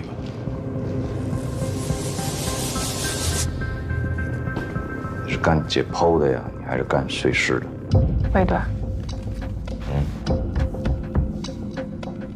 我不明白你在问什么。刚才你不是问我们说，在你教室里到底发现什么？我告诉你，发现就是这个。这骨头为什么会出现你的教室？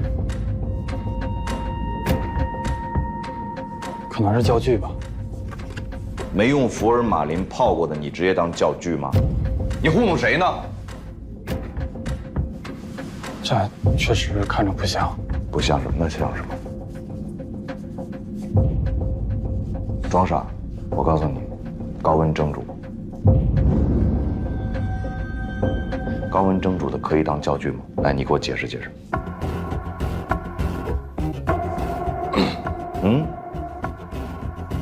可以当教具。你再说一遍。高温蒸煮是制作骨骼标本常用的方法，是为了清腐去脂用的。但是我们不常用，是因为去脂不彻底。啊，不彻底。但是你还是用高温蒸煮了它。你为什么把它煮完之后放到你教室里？我没这一学期的课你都用不着这根骨头，因为你在教的是神经系统。为什么？你把它煮完之后放到你的教室里。我们来到你的教室，发现了这包骨头，然后回头一看，一喊你名字，你跑。不，为什么？这个，你跟我讲清楚。你跟我讲清楚。对对，你的。你先出去休息一下。走，咱俩一起去休息一下。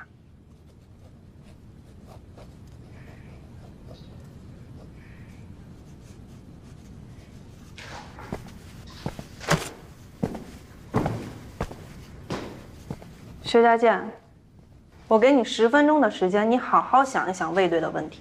等我再回来，我希望你给我一个真实的回答。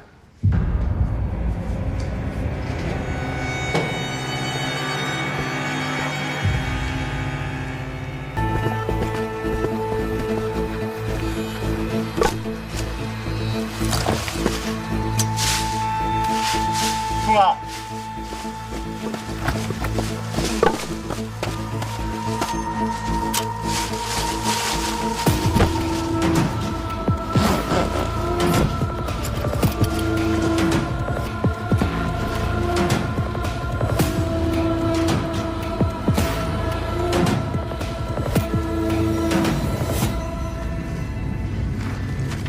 宁乡医学院本校生，毕业就留校，那你学习成绩一定很好。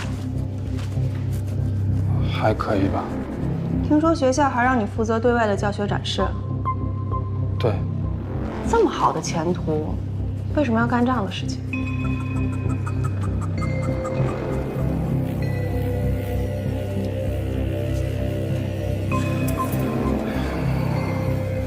我承认，是我偷拿了1米。偷来干什么？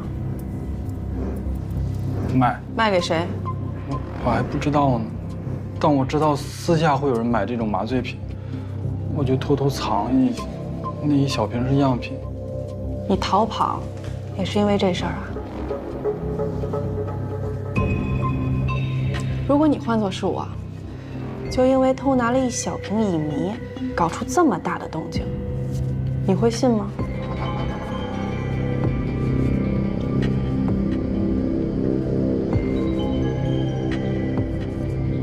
不是一小瓶，是一大瓶。我们学校工资太少了，我才鬼迷心窍。行了，学校进了什么药品都是有台账的，特别是这种管制药品，少了多少我们能查得一清二楚。对，学校都有账，你们一查就知道我拿了多少。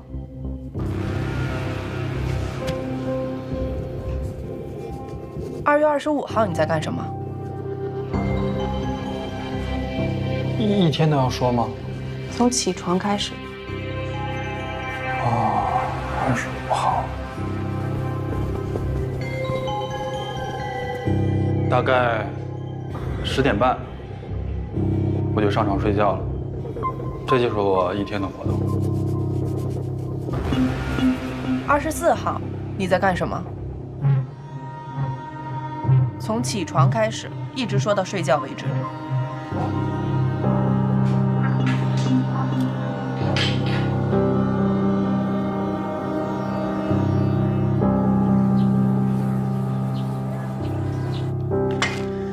这就是在薛家健家里发现的菜刀，这上面一点卷刃都没有。别说切割人体了，就做饭都很少用。这应该是把新刀。医学院刀很多，并不一定非用这把吧？对。他上课时候用的手术刀我们也在收集，但是柳叶刀没办法切割骨骼，而且你们在教室里面发现了那包人体骨骼有锯过的痕迹。所以我建议你们去查一查骨锯之类的工具。要是真骨锯的话，那声不小。要这么说都不是工具的问题了。第一现场可能就不是他那宿舍，那宿舍你想隔音差还没有下水。加大力度，把医学院咱们再仔仔细细的再摸一遍。那包东西怎么样了？哦，对，到哪？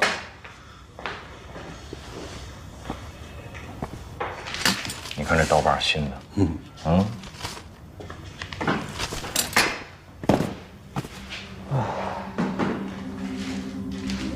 这些内裤都是被清理过的，上面根本找不到任何有用的证据。这么多，这是一个人吗？应该不是一个人。这些尺码和新旧程度都不一样。你们可以去找一下于爱琴的舍友，或者是比较亲密的同学，过来辨认一下，这是不是他的东西？辨认死去同学的遗物，难为这帮孩子了。我更正一下啊，虽然在尸块附近发现的传呼机是于爱琴的，而且她也正好失踪，但是从严格意义上来说，并不能确定于爱琴已经死亡。他们家人什么时候来？同事了，应该就到了。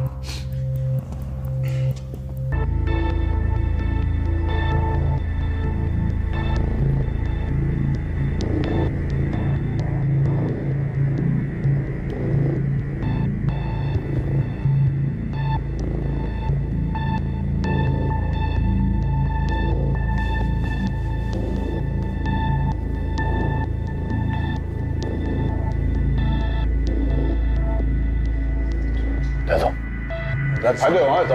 来，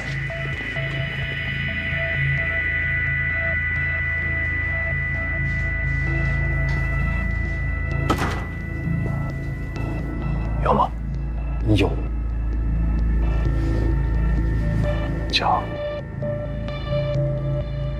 6号。你确定？就是他，那天看见他把那个包扔到垃圾箱的。谢谢，谢谢，辛苦辛苦，来，去做一个辨认笔录。好，谢谢。看他腰还撞上了，是脑袋疼啊，屁股疼啊，还是半身不遂啊？都不好使了。对对，技术科那边有电话让你去一趟。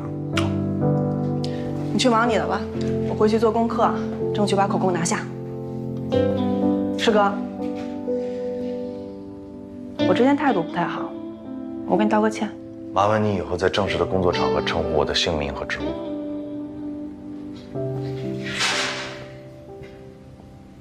卫队马上到，咱们开始啊！好，走。来，同志们，过来。来，过一下。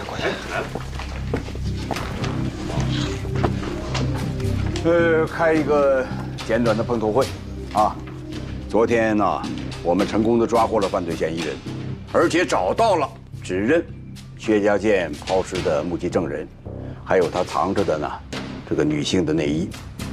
这是截至目前为止啊，我们取得的最大的收获。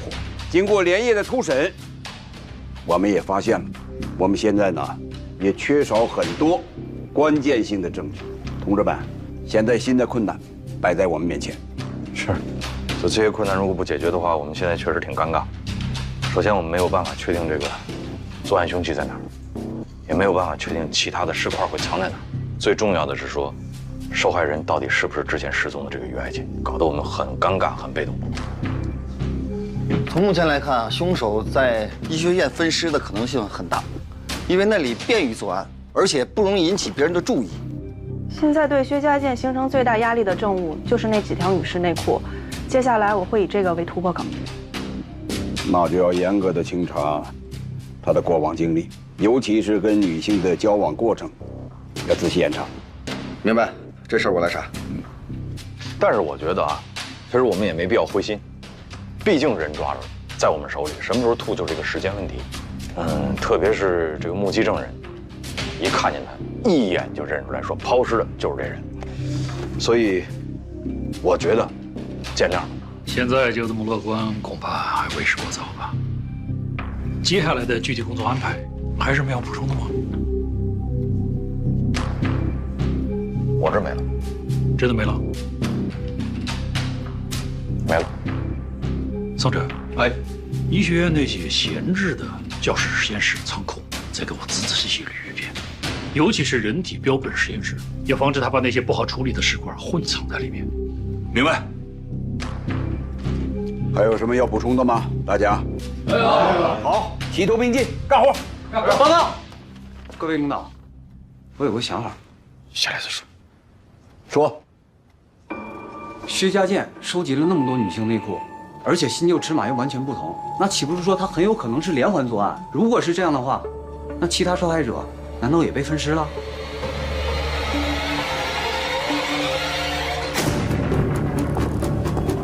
老陈，你把我清单拿过来啊！老陈，公安局的同志来我们厂了解一下情况，这我们办公室主任。你好，你好。给你打听个人啊，这个女职工姓梁，20来岁，有没有？20多。梁云。来说说情况。她吧是咱们这个百货商厦的一个营业员，啊，人呢长得挺漂亮，业绩啊一直是他们在最好的。人现在在哪儿？我也很久没见了，听说是回家结婚去了。宿舍在你们这儿吗？他是在外面租的房子。在哪儿？我还真不知道。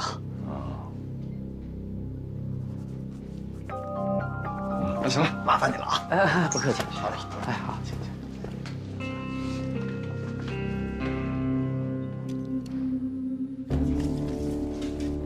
这些是我们在旧下水道发现的，看着眼熟吗？这些都是女人的东西，跟我有什么关系啊？有邻居说，在警方到达医学院之前，你在用消毒水洗衣服，洗的什么？一件衬衫。你平时洗衣服只洗一件。还有内裤。是这些吧？不是，我洗的是我自己的男士的。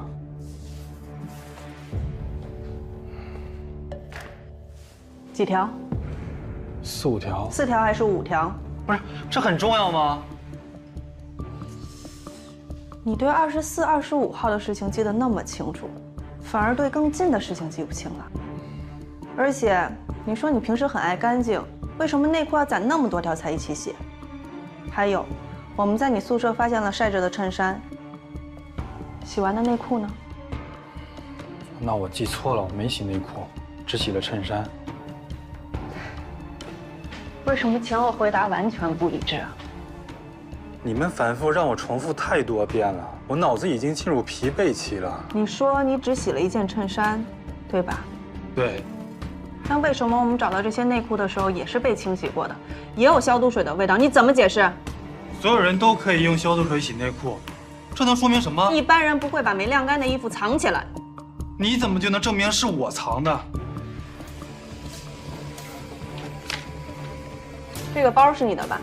这是你们单位发的，发到你的时候正好缺货，于是他们又特意买了一个，外表看起来都一样，但只有你的包是广南箱包厂生产的。当然，这一点你并不知道，我们也是走访学校后勤才发现的。怎么不说话了？我要休息。理由？头疼，想吐。你们抓我的时候用了严重的暴力，我现在脑子一片混乱，我都不知道我自己在说什么。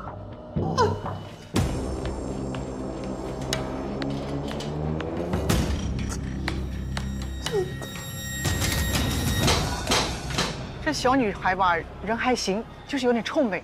每天上班的时候啊，都化妆，那个高跟鞋也是不停的换。你知道她住在哪儿吗？住哪？这我可不知道。我只知道下班的时候啊，总往南走了。往南是骑车还是公交？啊，没有，她应该住的不是很远。怎么呢？她每天早上那个7点半起床，说都能赶得上我们8点的点卯，所以说她应该住得很近。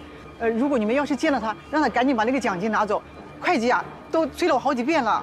一直没结吗？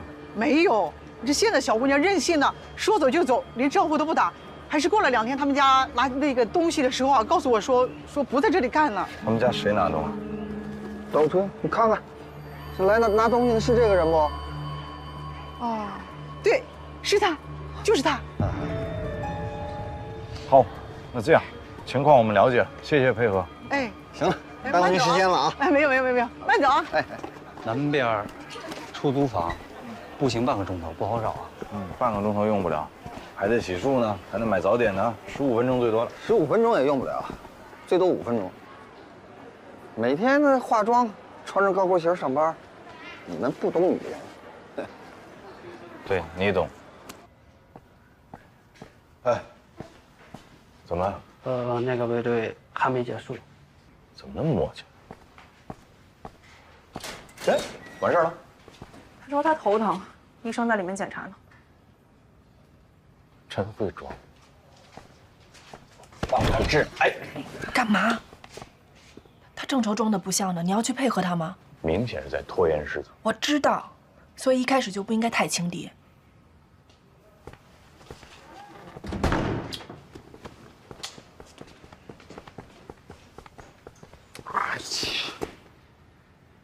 我说他什么时候头疼的？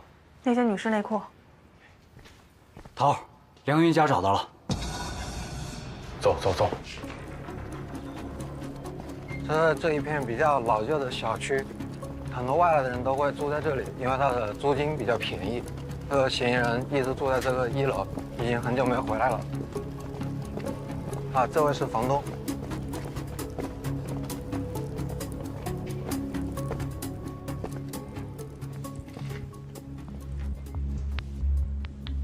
进里面，开门。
二哥，叫技术进场。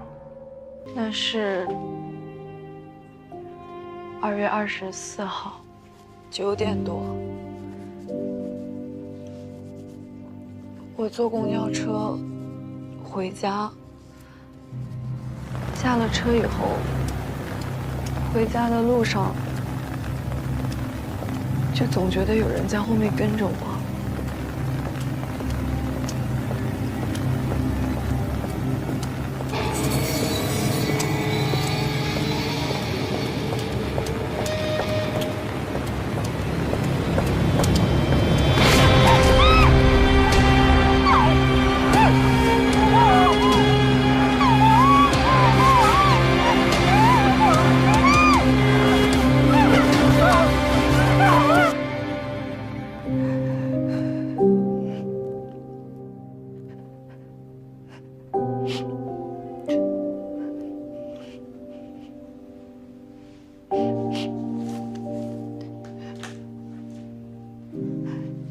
你说，你看到他戴了一顶帽子，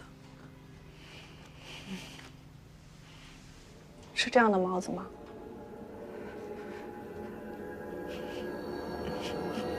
是这样的。那是这个人吗？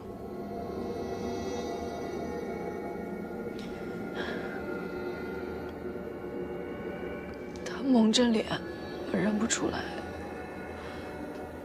没关系。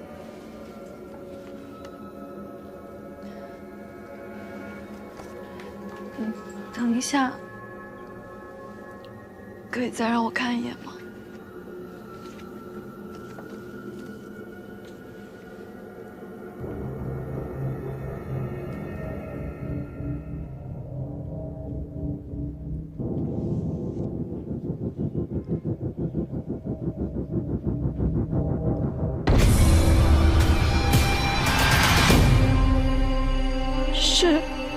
是他。你确定？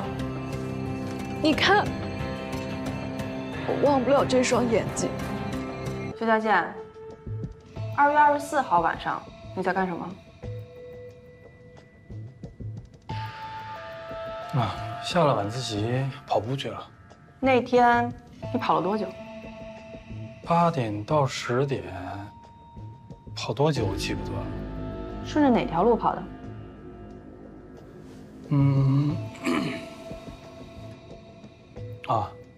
顺着河东滨江路，从观安巷交口，跑到了历城巷交口，从春光路回学校了。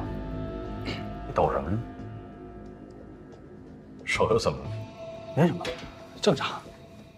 你平时做手术哪只手拿抖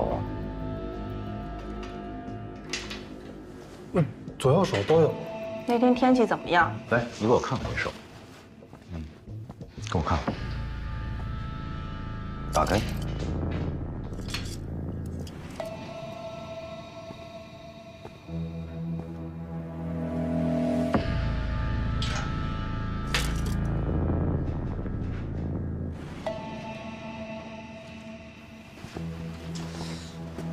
你认识我？对。你认识我吗？不认识。你不认识我吗？认识。到底认不认识？我以前不认识，我现在认识。什么叫以前？我以前没见过你啊。你没见过我吗？1988年你在干什么？对。 2月26号晚上你在干什么？1988年3月17号晚上你在干什么？1990年2月7号晚上你在干什么？1991年12月14号晚上你在干什么？还有1992年11月5号晚上你在干什么？我听不懂你在说什么。装糊涂！我刚才说的所有的日子，都是你马上就要离开宁江的日子。你干嘛去？你为什么离开宁江？听不懂，装糊涂是吗？1988年的3月17号，电机厂院里的废料堆，你见没见过？我见没见过？1988年3月17号，魏队，我在问话呢。1988年3月17号晚上，你再想一想，你到底见没见过？魏队，送去找你。来，刚才的为什么没找？现在才找的呀，让咱俩出去一趟。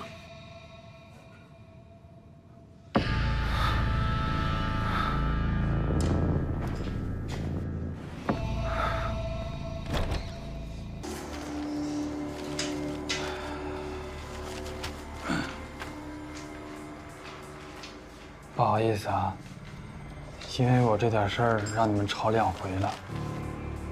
我们？你和那个男警官，我看出来你们好像之间有点分歧。是，你说对了。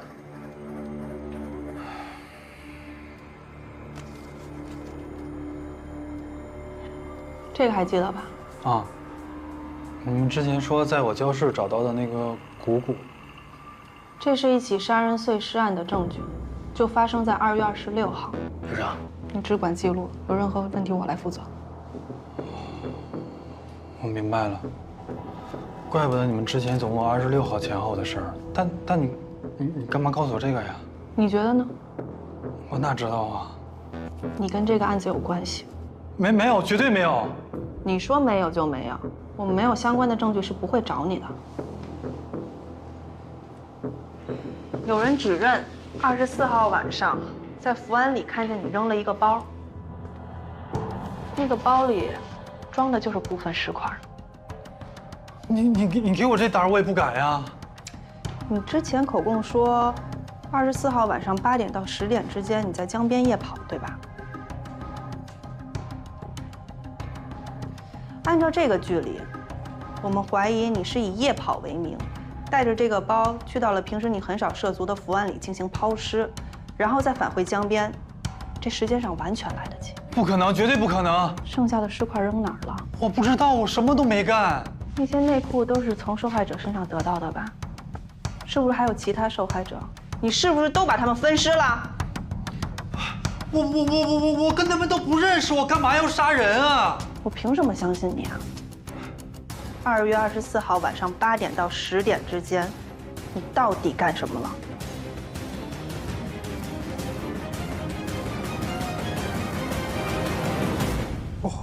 我在平凉巷。谁能证明？有个人可以证明。他是谁？一个女人。我对她做了不好的事。伯平啊，凶手有什么特征没有啊？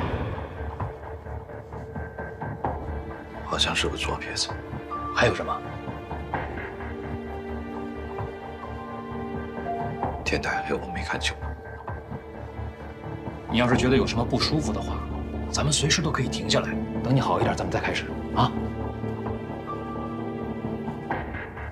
您问吧。当天晚上，你和陈山和同志在堆料场巡逻的时候是怎么分开的？堆料场是分类存放的，地方不大，但是死角很多。也是想节省时间吧，所以我们就商量着说要分开走，在最西面汇合。那抵达现场的时候都看见什么了？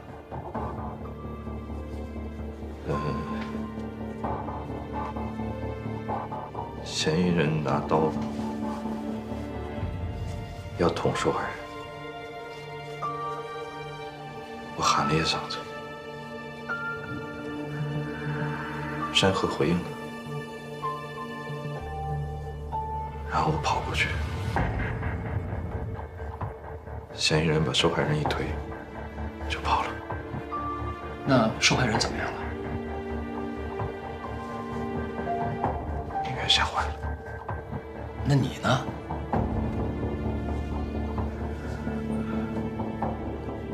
我放下受害人，我就去追嫌疑人。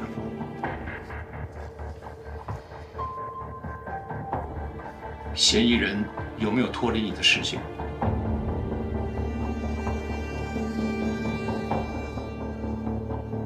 也就是说，你比陈山和同志距离嫌疑人更近，那你为什么晚到了？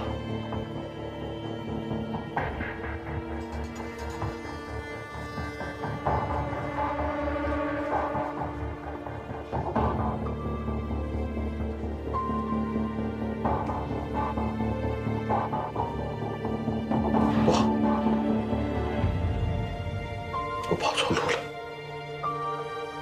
你对电机厂那一带很熟悉啊。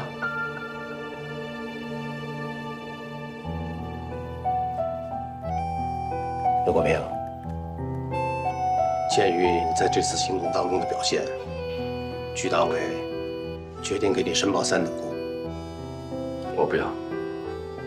你听我说，我们呢也理解你的想法，但是荣誉除了表彰你本人之外，更是对公安战线其他同志的鞭策和鼓舞，也是对流言蜚语最后的回应，明白吗？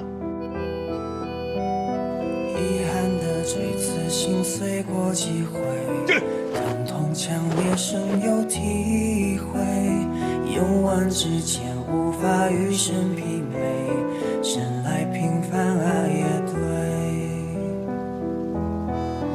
面对着风霜，写下对昨晚心无愧。面对着困难，反复问我是谁。面对着希望，不甘于平凡不能美。嘿，他是谁？为什么让我哥一个人去抓坏人？你跑哪儿去了？你们不是一块儿出去的吗？胆小鬼，是你害死我哥的！哎，你胡说什么呀？昨天的作废，悲喜交加尝尽人间百味，谁不想一世荣归？从警就有牺牲的可能，这怎么能怪你呢？强烈深有体会，勇万之间无法与生媲美，生来平凡而也对。面对着风霜，写下对错问心无愧。面对着困难，仿佛问我是谁。面对着希望，不甘于平凡不能美。嘿，他是谁？像梦境原委。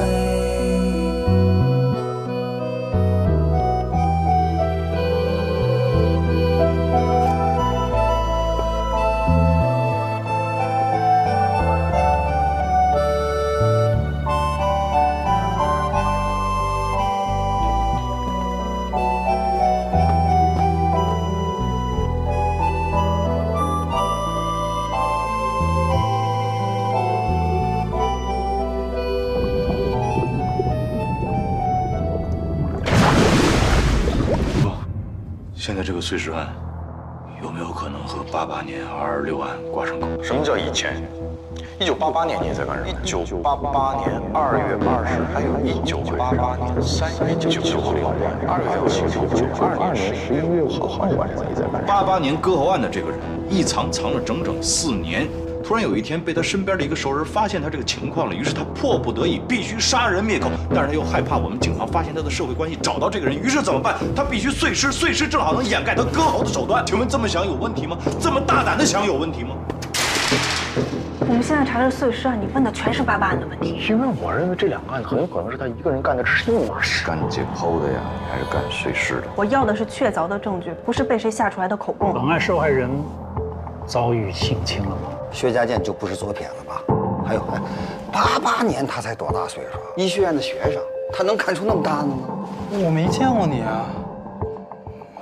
我上大学那会儿，没毕业呢。什么叫个人色彩太重了？哦，您是觉得说我要并案，我是因为我这么多年心里这个坎儿过不去吗？我难道不是吗？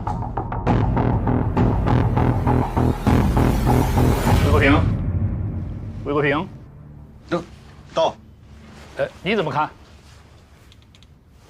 怎么看我们说的这个恶意？这样吧，我换个问法，以你自己的工作经验，在破案过程中有没有过因为这种特殊的恶意而影响你的判断，甚至判断失误？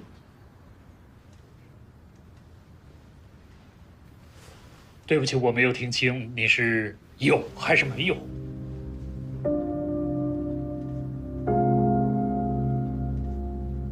有，很好，承认自己有，就是消除恶意的第一步。魏国平很真诚，也很勇敢。说一个警察是不是勇敢，那还不光是要看他是不是奋不顾身、不怕死。还要看他敢不敢于直面自己的内心，敢于打破自己的思维定式，推翻自己，否定自己。因为人要做到否定自己，这是最难的。这个过程非常痛苦，很折磨人，一点都不亚于那些没日没夜的蹲守、大海捞针的排查、流血流汗的抓捕。作为警察，这是我们必须完成的一课。你要是做不到这一点，对不起。可能你还不是一个合格的警察，因为我们破案，不是为了证明自己是对还是错，而是为了追求真相。为了这个目的，没有什么是不可以推倒重来的，包括那些自己认为是确切无疑的东西。只有你敢推翻它，才有可能更进一步的接近真相，而这才是我们工作的本质。请大家都记住这一点。没有真相，就没有正义。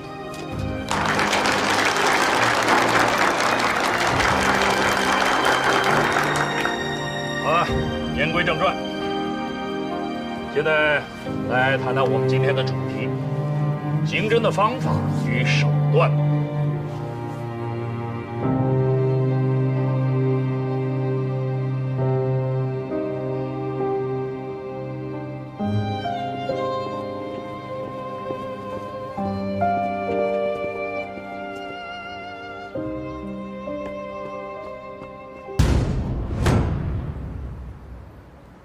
快来吃吧！开饭，开饭，该凉了。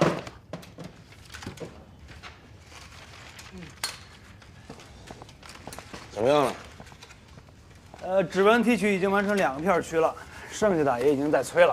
啊，那个漏采名单给我看一眼。好。给。哎。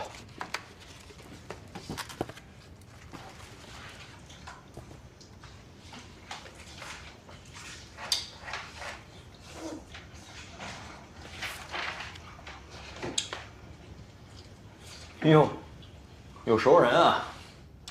谁啊？哎，不重要。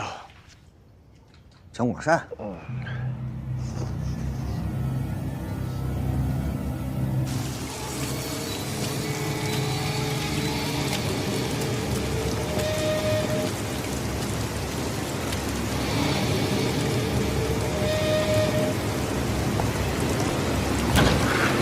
关门了。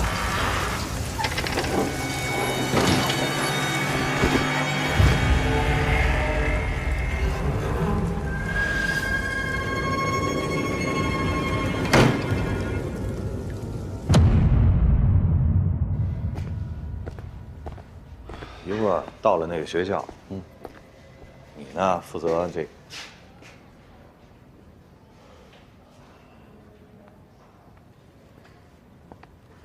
干嘛呢？谁是？薛家健性侵的受害者，我正想办法让他报案呢。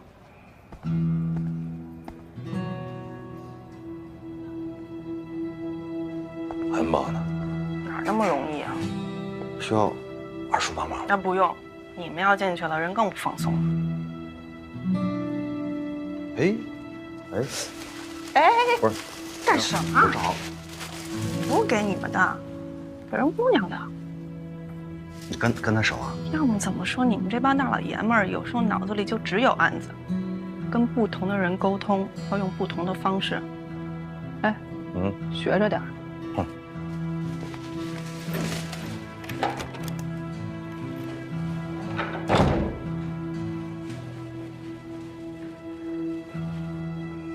先吃点东西。还有喜欢吃的吗？不用了，谢谢。没事儿。考虑的怎么样了？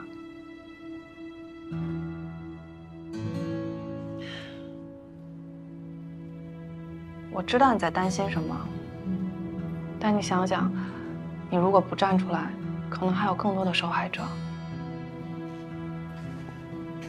嗨，你二嫂每次想花大钱的时候，也用小礼物贿赂我。好使吗？好使妈，老妈去了。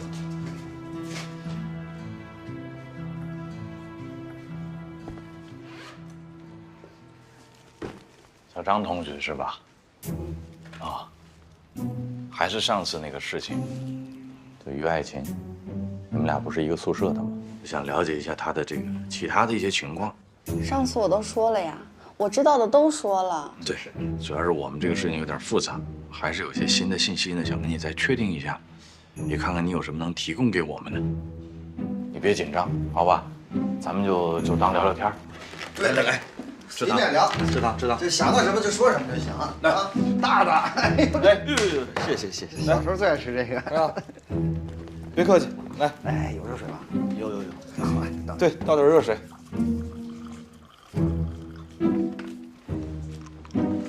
你给我换个颜色。啊，你不吃吗？你这种老吃口香糖，色素太多了，我就不吃了。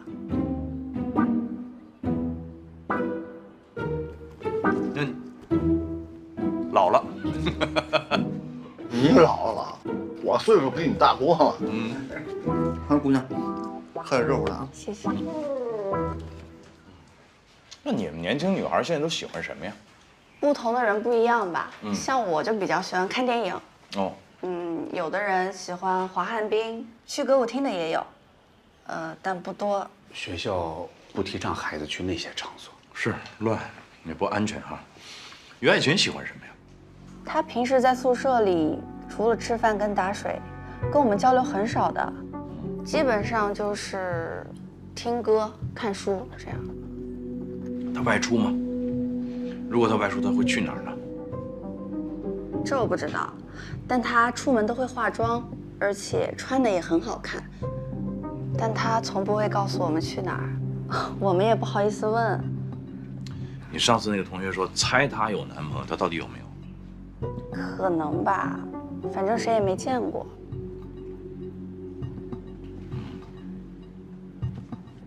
也不好奇是吧？也不问问。这有什么？每个人都有自己的秘密花园。哟，你听人大学生都会说话，秘密花园。回去我督促我姑娘，让她好好学习，争取考上大学。哦，对，我记得有一次她在被窝里哭，还挺伤心的。不过我以为她是想家了，就没有多问。什么时候？好像是放寒假之前吧。对，具体时间我记不清了。她有这个夜不归宿的时候吗？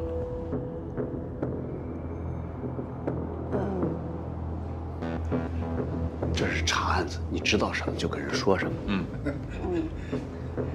他偶尔回来会晚，但夜不归宿只有一次。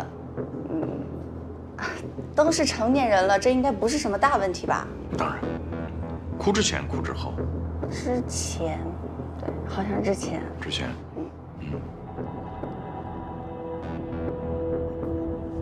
同学，你再想想，就是跟他接触当中有没有什么表现异常的地方呢？他平常不太跟我们交流，所以我也不太清楚啊。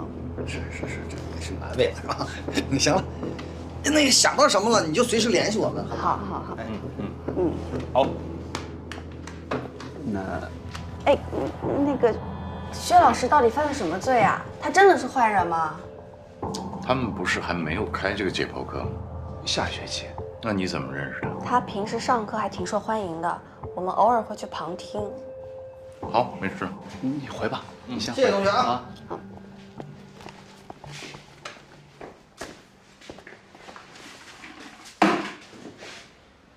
干什么？变色了吗？你以为真有色素啊？你真行。我给你倒杯热水。不用，糟了。哎呀，这就叫代沟。辛苦了啊。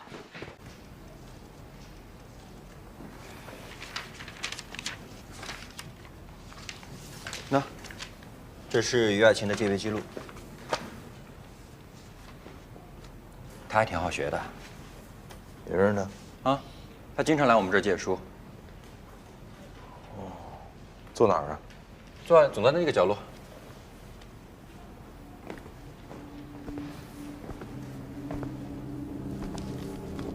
文文静静的姑娘，头发黑直黑直的，总是低着头戴着耳机看书，要么就是写东西。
好，二叔，于爱琴的私人物品我已经从技术科要到了复印件，还有这个翻刻的磁带。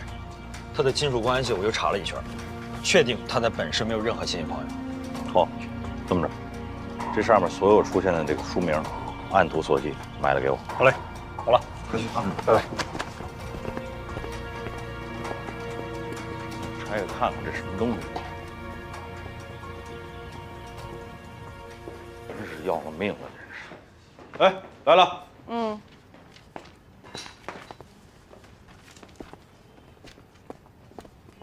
人呢？都走了。2位受害者都不愿意指认薛家健，为啥？他们不想让自己的老公还有亲戚朋友知道这种不光彩的事。啊，当然这个不光彩是要打引号的。这性侵案就这样，这往往就卡在一个点上。你看，算上那个结婚那姑娘，3个了吧，都不愿意报案。也说明他们家人确实还不知道。这一点我在交流过程中也反复确认过了。我会继续找他们再做工作，但是坦率的讲，希望不大。这还真得抓紧，要不时间越久啊，越查不到。你看现在，唯一没查到的，就是最早被性侵那个。就这个，现在是最后一个突破口啊！必须得找到。这个女孩你见过吗？没见过。哎，你好，打听一下，这个女孩见过吗？没见过。你仔细看一下。没见过。哎，大哥，你看一下这个女孩，你见过吗？啊，没见过。确定？啊，没见过，没见过。你确定是这一家吗？我确定，他同学说了，他总来这条街买磁带。哎，你好，看一下这个女孩见过吗？没见过。仔细看一下。真的没见过，没见过。哎，你好，这个女孩你见过吗？没见过。你仔细看一下。真的没见过。哎，看磁带。哎，你好，这个，哎，打扰一下啊，这个女孩你见过吗？哎，老板，哎呀，你千万别耽误我做生意，不要磁带。哎，您仔细看一下。看什么呀？我这是卖磁带的，不是卖人的，没见过。我打听个人，你这什么态度啊？你买不买磁带？不买磁带，别在我摊前站着啊，耽误了我做生意。你这有死亡金属吗？哎呀，你懂得还不少啊！就你们这种的还听死亡金属啊？快回家听听邓丽君得了啊！不是，我就问啊。你这磁带都是正版吗？啊？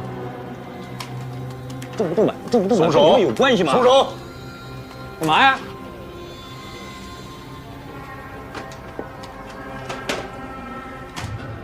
警察同志，我这个是我朋友放在我这儿的，正版，这个您放心啊。死亡金属有吧？有，在这儿，来，都是死亡金属。来看一下，哎，见过吗？好像是在哪儿见啊？好像是。给你提个醒，大学生来你这儿买过磁带吗？大学生。哦，我想起来了，之前 Ross 带他来过这儿。什么事？罗斯，一个玩乐队的，他也卖大口磁带。你确定他带这个女孩来买过这个磁带？确定啊，每次都是他带过来的。联系方式有吗？那我没有。住哪儿知道吗？这个玩乐队的扰民，经常搬家。再说了，我跟这个罗斯真不熟。警官，来，手伸出来。哎，手伸出来。这是我联系方式，如果看到这个螺丝，联系我。啊，听到了吗？哦。上附近居委会还有派出所打听一下，谁在附近经常扰民啊、玩乐队什么的。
等一下，你干嘛呀？等一下，哥，我不是黑车，不是哥，要不要玩一玩？玩什么呀？麻将炸金花，你想玩什么，我们都可以给你安排。不好意思，我不玩这个。哎，不是哥，听我说完嘛。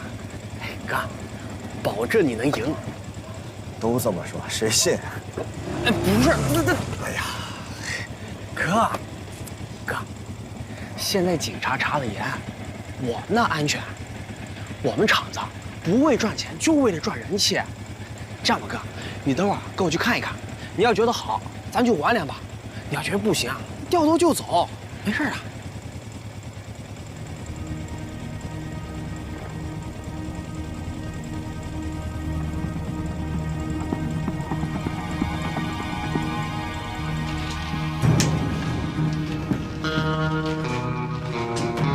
有了。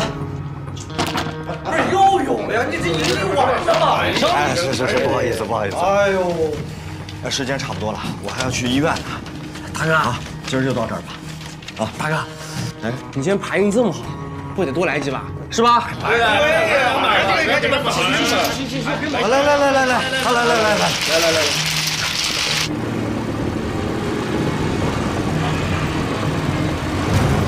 你这站着。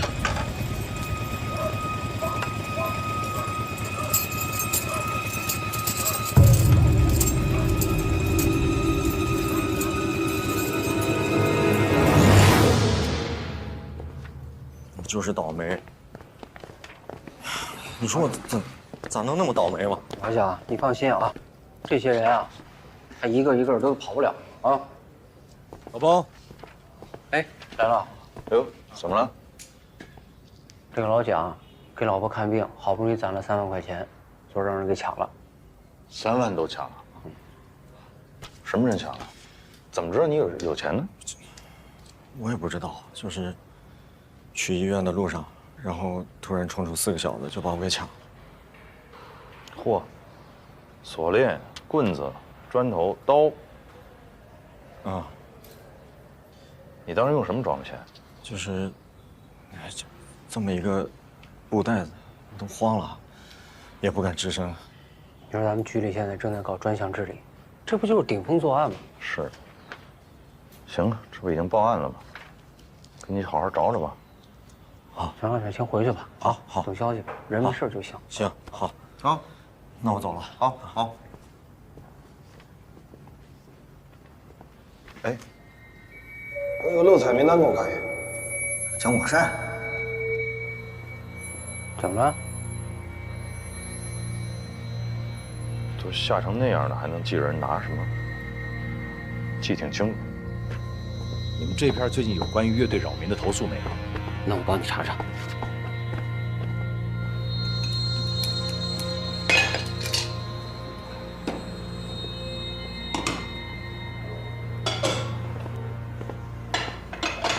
蒋老板，哎，魏队，吃饭啊？嗯。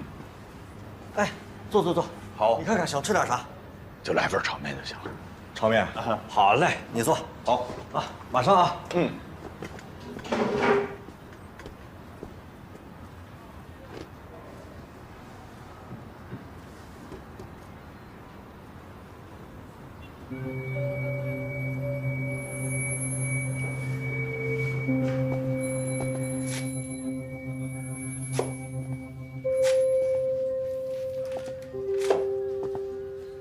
这小地方弄得还挺干净，还是挺乱的。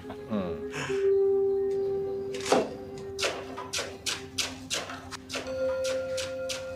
哎，我才发现你是左撇子。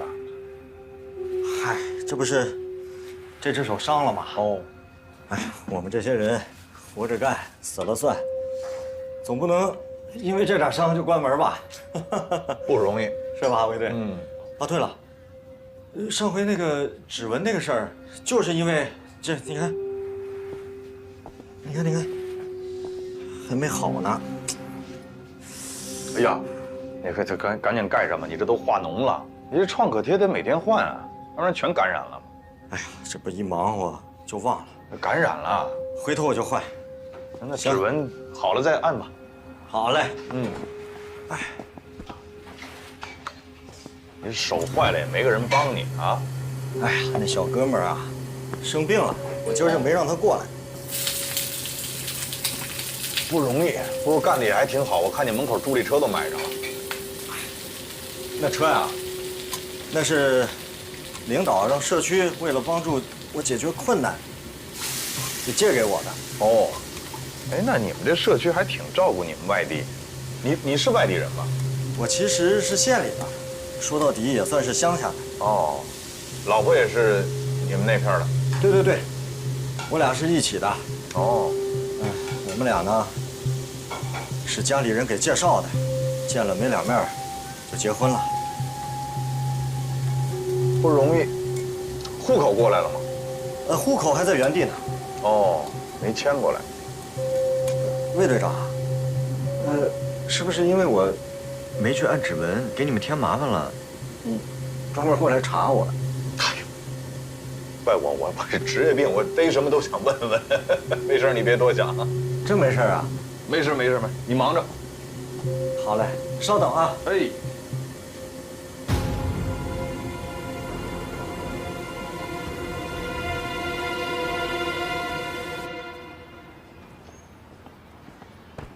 魏队长，好了。哎，趁热。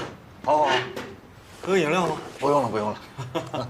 好。哦，哎，魏队长，能不能要个您的这个传呼号？没问题啊。好啊，这样我。对，有什么事你随时找我。对啊。我看你们也经常来是吧？哦，你写好。124。124。94598。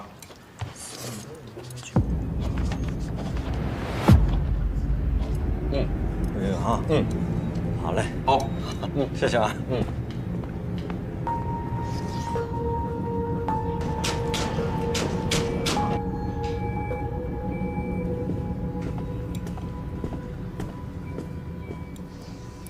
我真是赵主任的亲戚，您就让我进去吧。这是办正事的地方，不是庙会，谁想进就进。您帮我通传一下，好吧？跟你说啊，我们有规定，你就别难为我了。哎，您别走。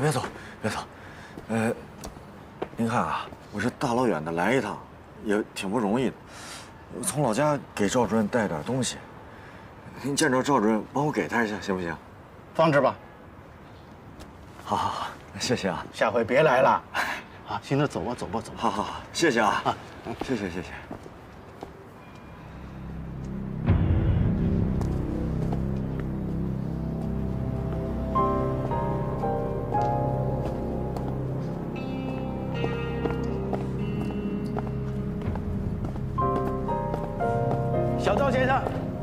小赵先生，这包东西是你老家亲戚说是带给你哥的，叫我转交。什么东西啊？花生。花生？我老家哪来这种亲戚啊？我看也不像，但是我又找不到你哥，你就得转交给他吧。行，你去忙。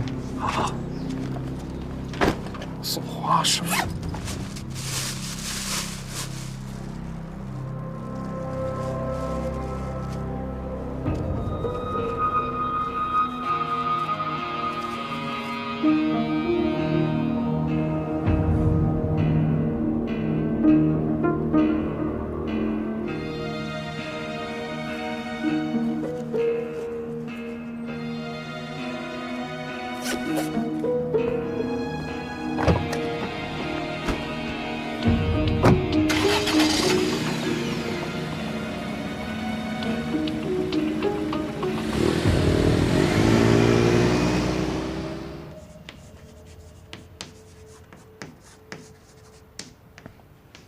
哎，宋叔，哎，您来了，打饭。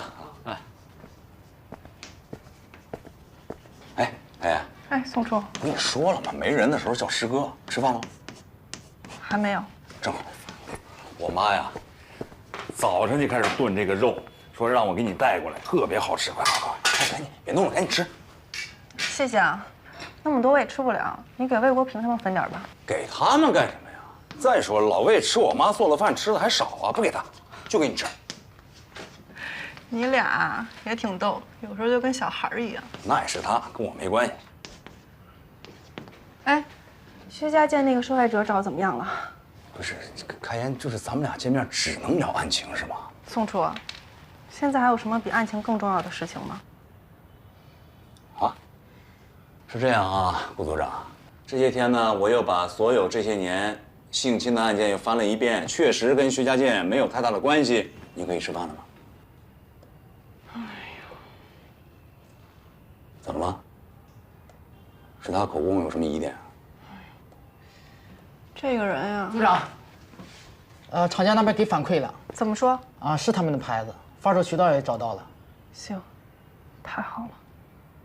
走。哎，干什么去？我要再提审一次薛家健。不是你吃完了再去吗？不吃了。不是，炖了4个小时呢。哎呦，你真是。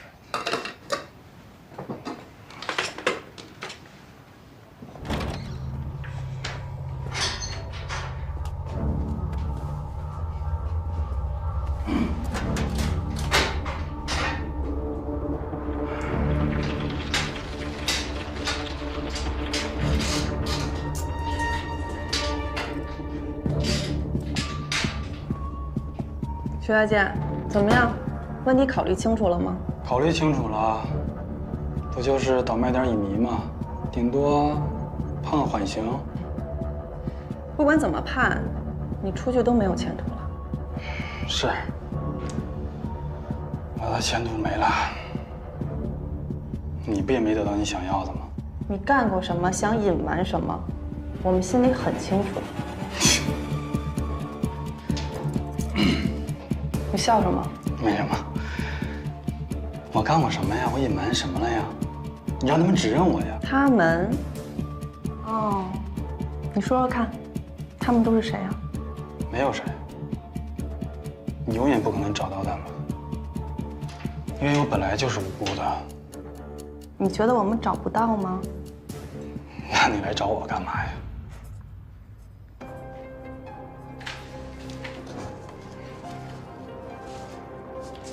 你对内衣的品味挺固定的。什么意思啊？这款内衣，你给你的女朋友梁云买过，凭良巷的受害者当天穿的也是这款。唉，挺巧的。只是巧合吗？不然呢？人民商场内衣专柜你去过吧？没去过。撒谎！梁云的内衣不就在那儿买的吗？梁云是我前女友，时间过得太久了，有些事情记不大清楚了。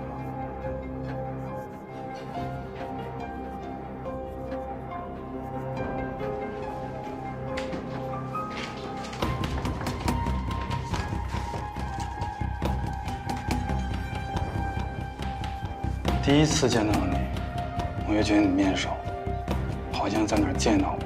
现在我想起来了。那天晚上，秦岛路，你就拎着这个袋子，推着自行车，我就站在你身后。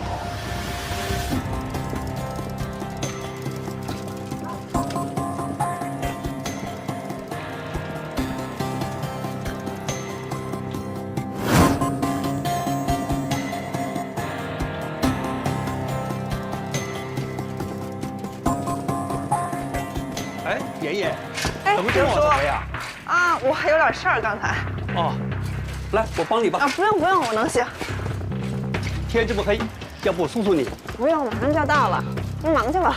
好。你运气好，碰到个巡夜的。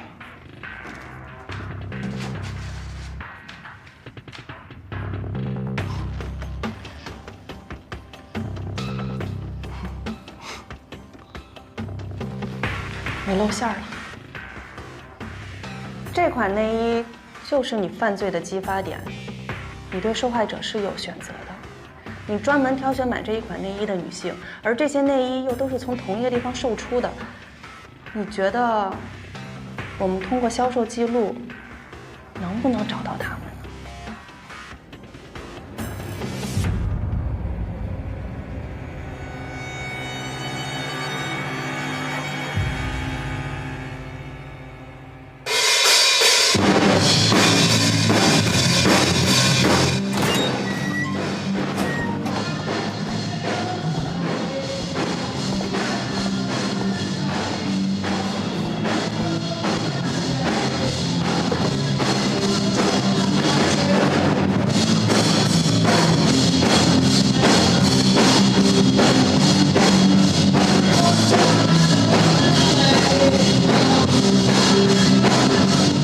喜欢这个歌吗？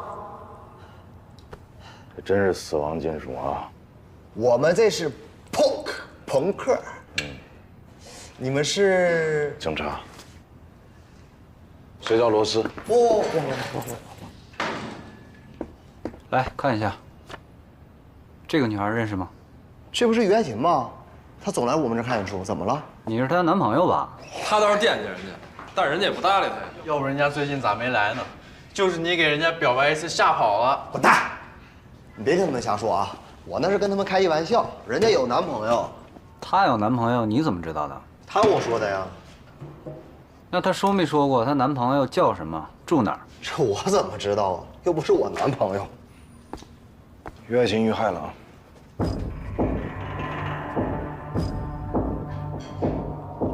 她到底怎么了？多余的你先不用问，回答我们问题。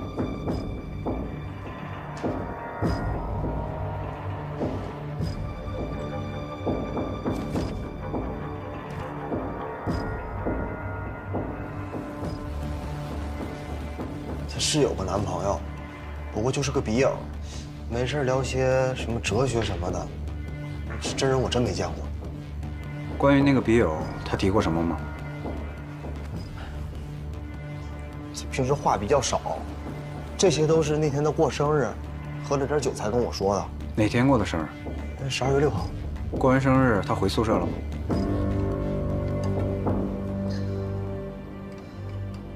他那天不是喝了点酒吗？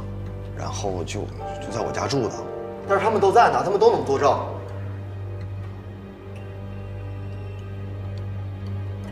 把那天在场人的名单、联系方式都给我写一下啊！最近你如果离开宁江的话，通知我们一声，好吧？哎，知道了。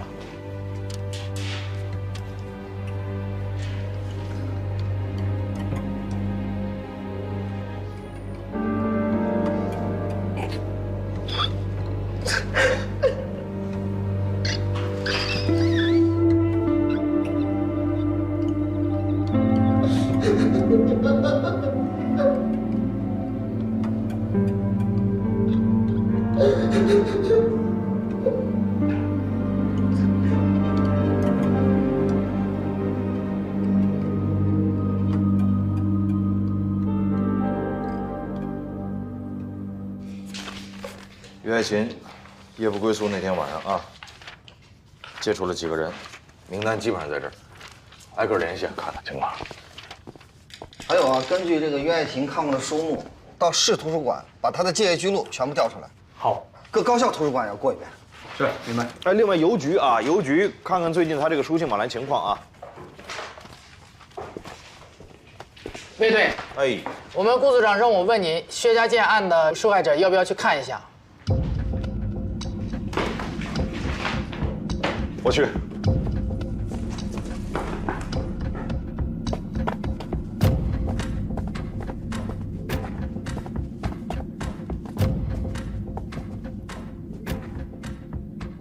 陈海平。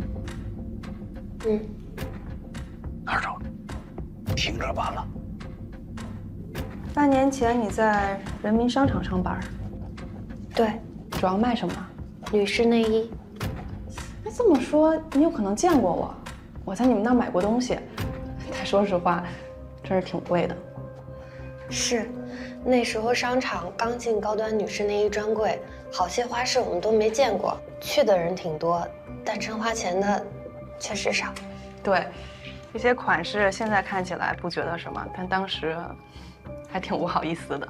那时候人保守，我们当柜员的看着那些款式，都不好意思呢。哎，我当时买了一条红色蕾丝边的内裤，你对那个款式有印象吗？那么长时间了，那么多款式，我哪能都记得呀？上面写着，你后来主动调离柜台了，为什么？因为不好意思吗？啊，哎呦，那损失了不少奖金呢，你舍得啊？还行吧。你当时是不是有个男朋友？他不是我男朋友。你知道我说的是谁？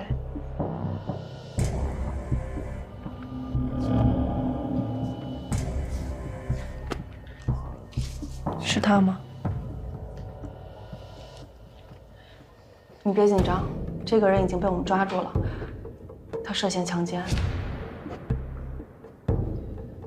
但我们觉得他不止犯过一次案，所以现在在搜集证据，还有受害者。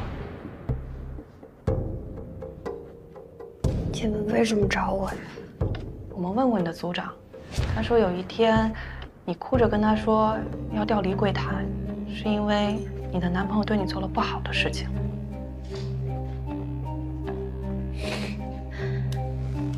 你当时为什么不报警呢？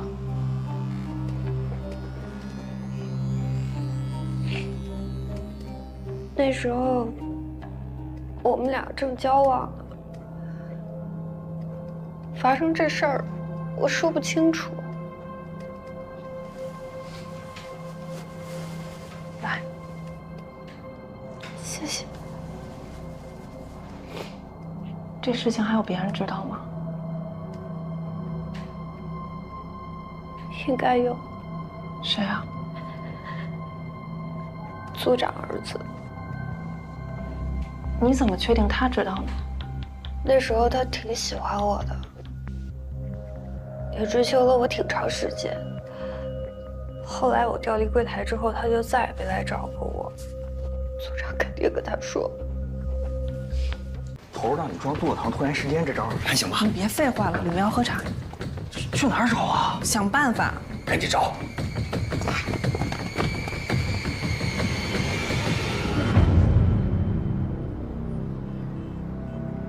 这边要喝茶，赶快去买点茶叶。好，知道了。我现在进去。事儿还挺多。终于见到您本人了，久仰大名啊！您这一来，我这公司都蓬荜生辉。哦，我姓宋。啊，对，我秘书跟你说了我们公司的需求了吧？宋老板，你的手很粗糙。还有刚才你那握力，不像是坐办公室的人呀。嗨，这最近啊是比较流行在什么高尔夫球场谈生意，我这也不会呀，所以就找了一个教练，天天在这练习场这挥来挥去，握来握去，这手就练成这样了。你是从哪儿听说我的？哎呦，这话说的，整个宁江谁不知道您胡一刀啊？不但技术一流，而且所有的货都是现货现做。不像那些人投了一堆垃圾，不成倒卖了。别人把这当生意，我这儿是艺术。艺术啊，就我不太懂，我问一下，我理解的这个艺术是不是什么音乐方面的，美术方面的？你说的那是下品，死亡才是最高的艺术。哎呦，您这吓着我了，这太深奥了吧？这个。人从一出生，其实就走向死亡。你恐惧它，但它又是你必然的归宿。这种冲突是最高级的戏剧，所以各民族的文化中，也都有对死亡的崇拜。最伟大的艺术作品里，也都包含这种态度。文森特·梵高为什么流芳百世？是因为他的画里有一种向死而生的气息。贝多芬的 C 小调，噔噔噔噔；第5交响曲的开篇，很多人说是命运在敲门，错。是死亡在敲门，因为人类唯一的命运就是死亡。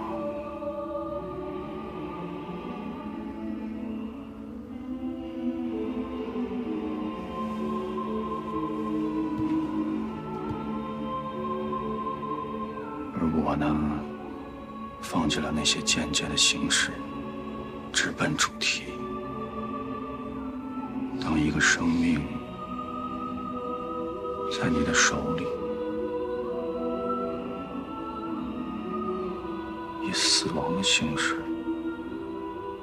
别听歌。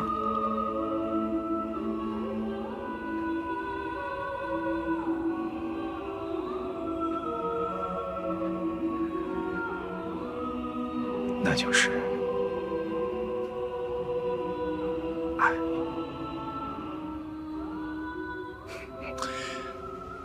胡老师，不好意思，我打断你一下啊，您说完了吗？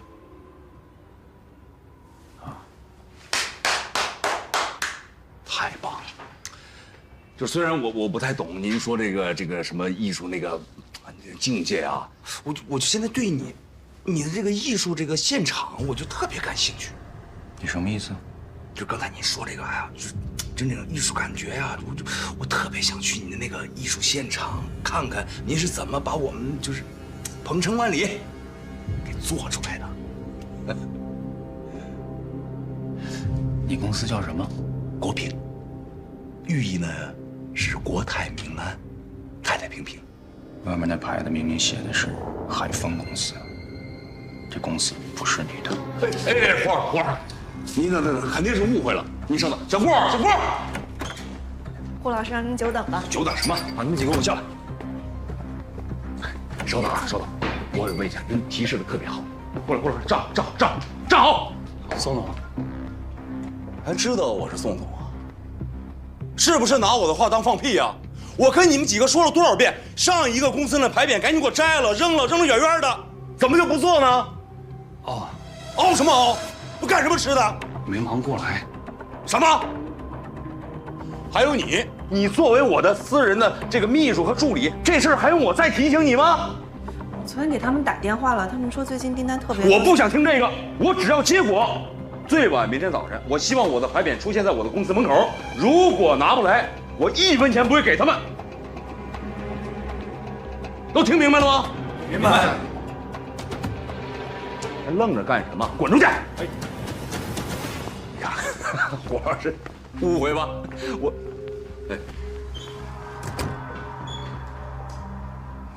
你看，我就说你2句嘛，怎么还闹情绪啊？没有。什么没有？就全在脸上了吗？啊！你作为我的私人秘书和助理，你得什么事都想在我前头，对不对？要不然你让人胡老师觉得咱这公司是假的呢，明白了吧？我知道你已经认识到你的错误了，那个就忙去吧。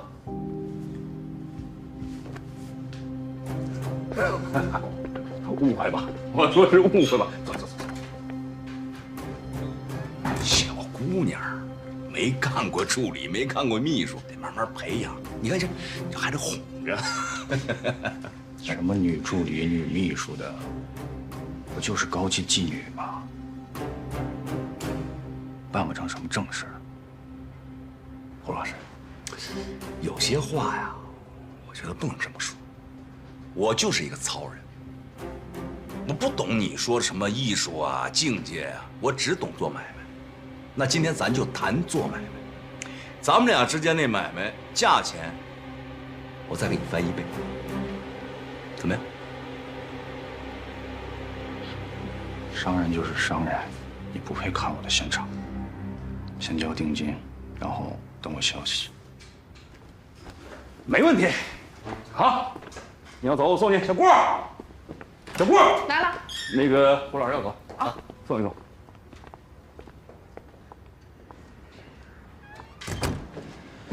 哎呀，今天您能来呀，我真是太高兴了。也希望咱们能够合作成功啊！也希望看到您那个真正的艺术。那行，我就送您到这儿。出来吧。拜拜。慢走啊。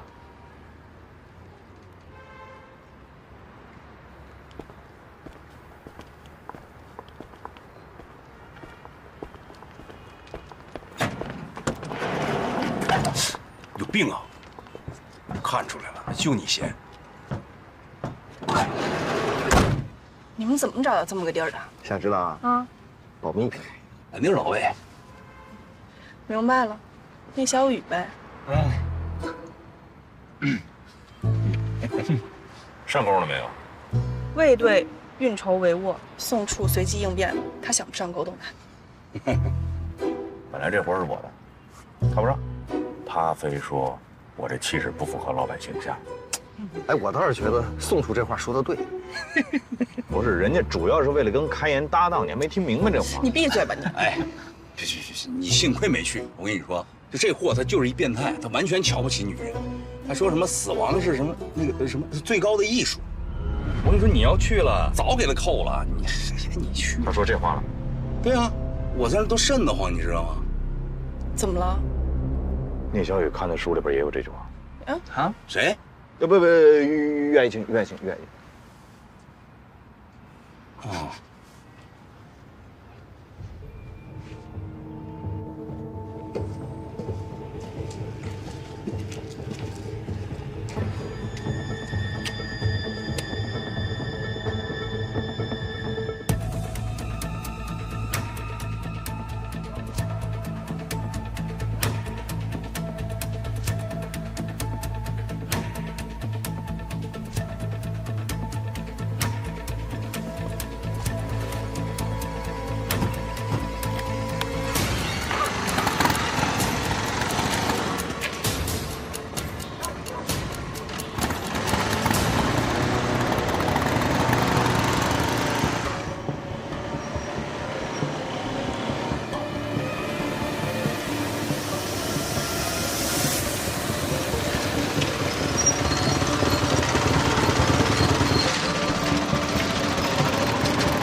那只鹰已经交给森林动物园了。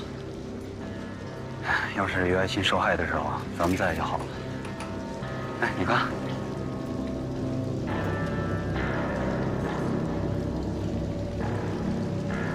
凶手分完尸，直接拿水一冲，血直接就流到地下去了。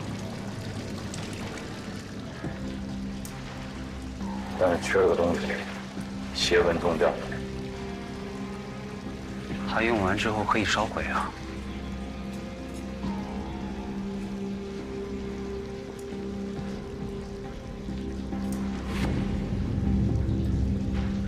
胡峰，你涉嫌非法贩卖野生动物，同时我们还怀疑你有其他违法行为。现在依法对你进行审问，你要如实回答我们的问题。这个人认识吗？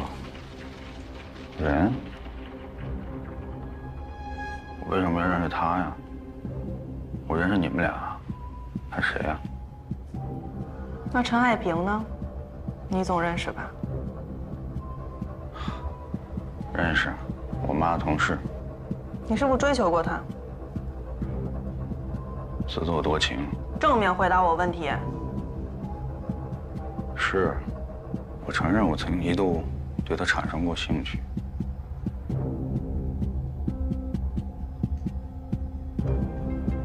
是因为他颈部的曲线几乎完美，仅此而已。那你承认你追求过他？那后来为什么不追了？这是我的自由吧？那我现在问你，你为什么不喜欢你的老板啊？在那扯没用的啊！我告诉你，胡峰，我没有足够的证据，不会问你这些问题，知道吗？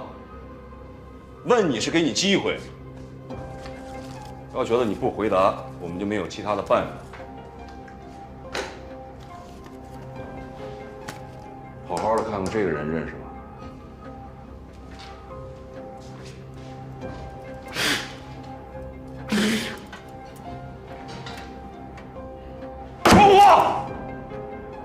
认识，医学院的。你知道他对陈海平做了什么吗？你知道吗？陈海平告诉我们，他被这个人侮辱了。你知道之后就再也没有去找过他，是这样吗？那个女人她自己不检点，让别的男人有可乘之机，难道这后果应该我承担吗？你喜欢的女人被人侮辱了，你不但没有保护她、安慰她，你反而像个缩头乌龟一样躲起来，你就是个懦夫。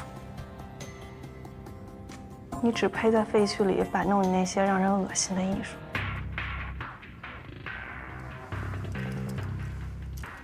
你可以侮辱我，但是你不可以侮辱我的艺术，知道吗？啊！不可以侮辱我的艺术。还有你们说那个鹏程万里，你们知道吗？那是我的孩子，我的孩子们用生命、用死亡来创造的，死亡才是最高的艺术。闭嘴！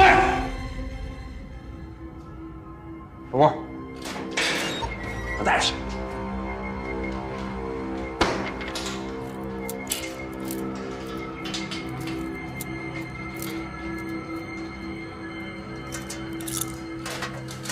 走。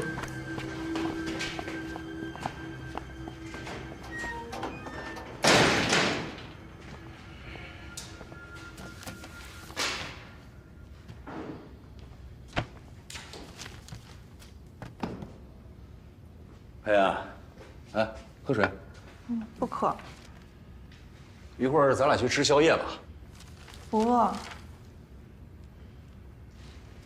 哟，这么晚了，一会儿我送你，你别骑自行车了。不用，我骑习惯了。啊，哎，你怎么看胡峰这人啊？我希望他是演的。我觉得不像。哎，怎么样了？完事了？哎呀，这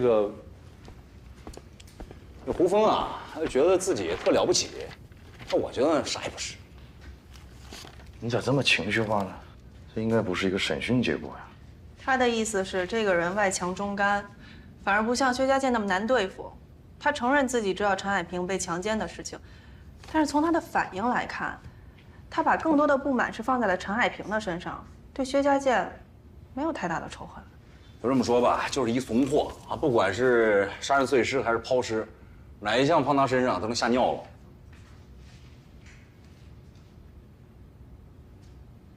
哎，干嘛呢？这么平静，不太像你风格呀。这不吸取教训了吗？确凿证据到之前都得乐观也好，悲观也罢，都。反正现在那个技术已经把这个血液和土壤样本都拿走了，去检测了。哎呦，我真是希望他是演技高超啊！哎，可不能这么希望啊！你这就属于恶意，当他老师带你上课去。哎，说什么呢？说什么呢？怎么就不能这么希望？你就上什么课呀？不，我觉得人开学说的没准就是演的。不，我这么说确实不够严谨。卫队说的对。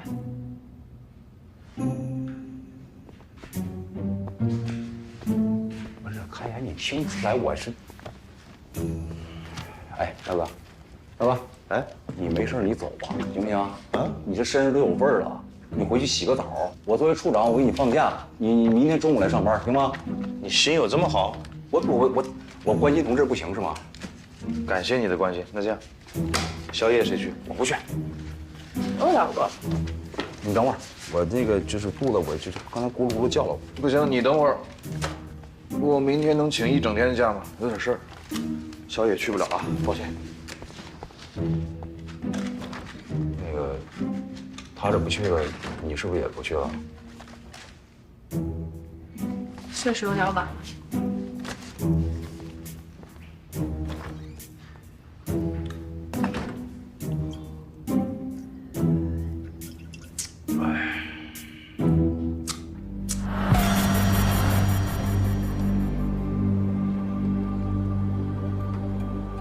你有什么事儿，直接跟我们说就行了。我就要等魏国平来，你找他干什么？我要跟他把话说清楚。跟他说什么呢？说到找人打我这事儿。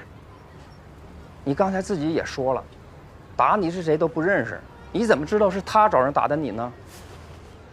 打我的人让我搬家，除了他还有谁能干这事儿？让你搬家，什么理由呢？他肯定觉得我骚扰他妹妹了。那你有没有骚扰他妹妹啊？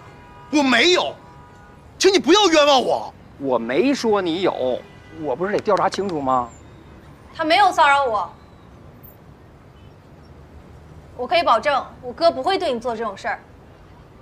你要觉得我住这儿对你有影响，我可以搬走。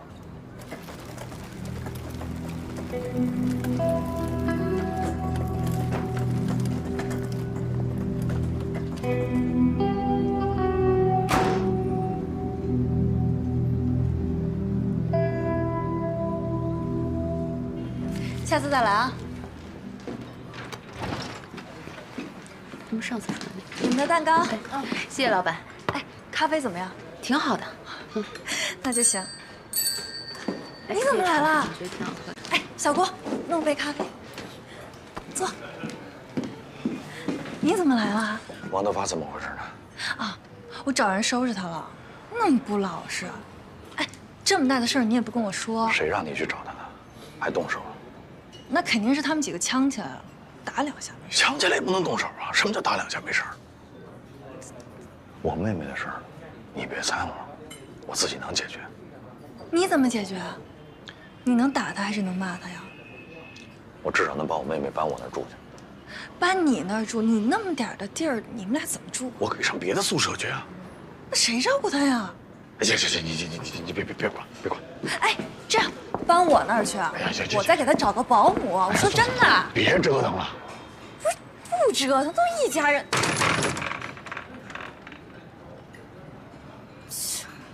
臭老头。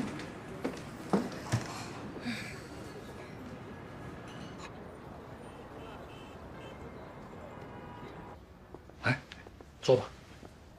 谢谢。知道我为什么找你吗？有人投诉。这个事情呢是这样啊，不用解释了。你这个人呢，做事不太守规矩，但太出格的事还不至于。你那个朋友聂小雨来过了，主动为你澄清。他说是完全出于跟你妹妹的关系，他去找了王德发的麻烦。这事儿你完全不知情。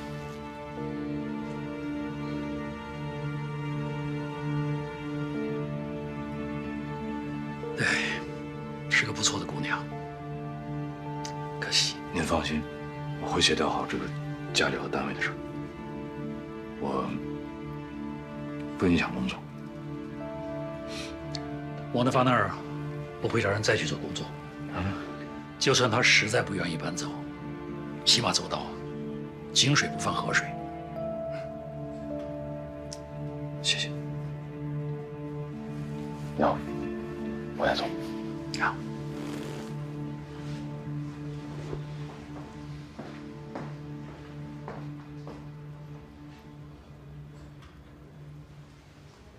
王老头。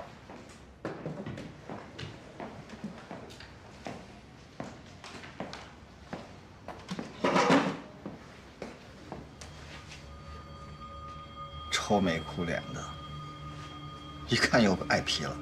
还真不算，打一巴掌给个甜枣吧。行，有甜枣就不错了。你们在肠子里发现的血迹检验报告出来了，没有发现人类的血液。还有，胡峰的指纹检验报告也出来了，和发现的完全不符，白忙活了。说到指纹啊，之前漏采的那些人员都已经采集完了，经过比对之后，没有任何发现。那个蒋什么善，采了吗？采完了，抓紧时间比对。好。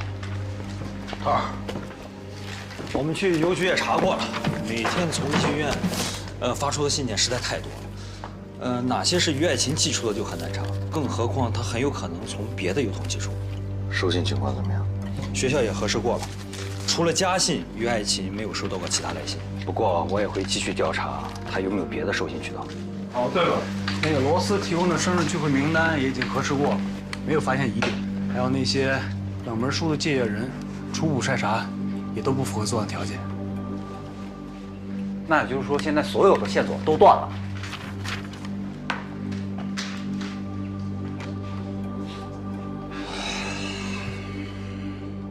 叹什么气？山中水尽疑无路，柳暗花明又一村。咱们命不可能这么长，好的时候没准该来了。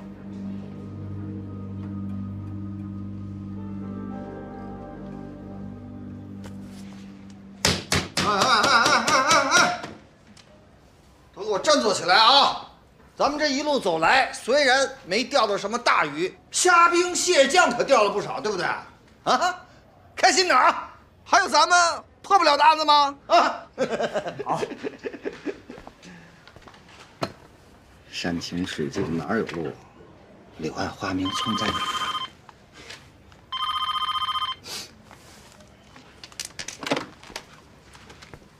市刑警队。啊！电机厂着火！小聂总好，小聂总来了。小聂总，哎，张经理，小聂总，你怎么来了？美高美都重新开业了，你怎么愁眉苦脸的？今天丽丽没来。没来？是不是生病了？你让人家养好了再来，别跟周扒皮似的。就不是这么回事儿。怎么了？又跟那小白脸扯上了？哎呀，怎么跟你说呢？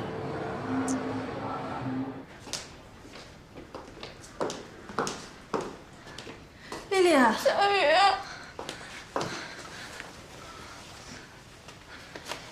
呀，怎么弄成这样啊？自己不小心摔的。这哪是摔的呀？好好休息吧啊！谢谢医生啊。哎，郑经理都跟我说了，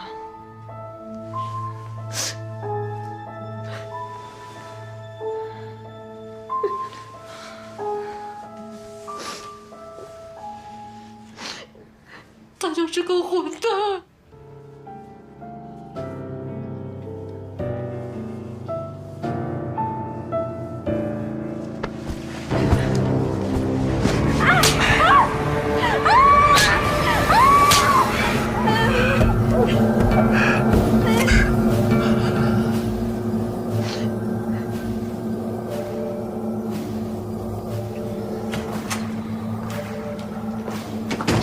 小聂总，这个人是聂主任请来的贵客，咱得罪不起。我管他谁啊？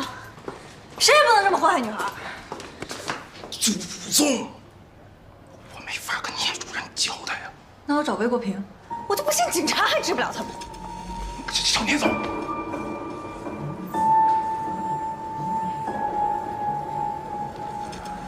啊，我跟消防支队这个领导都谈过了。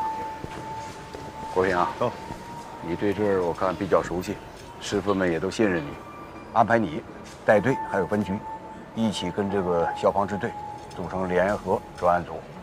不管怎么说，就是要尽全力把造成这个事故的原因彻底查清楚。肯定是有人故意放火，不可能是意外。行了，国平啊，给大伙一个说法。你要什么说法？现在什么结果都不知道了。我们先第一步啊，得是配合这个消防部门，先把这个事故原因查清楚。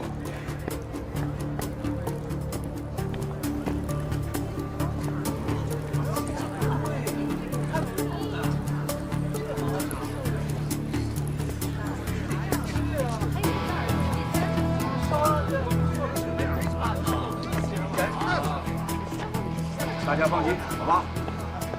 爸，我妈呢？我不是你爸，也没你这样的儿子。你看看，干这好事儿，把人都害死了，天天跟他们混在一块儿，滚回家去！跟我有什么关系？这不是我干的。你别说话了，来，赶紧离开这儿，快走，别在这儿待着。有你什么事儿啊？他是你哥，我哥，我只有一个哥，我哥现在躺在烈士陵园呢。你算个屁啊！肯定是聂宝华派人放的火。妹妹，不要跟我爸的妹妹跑了！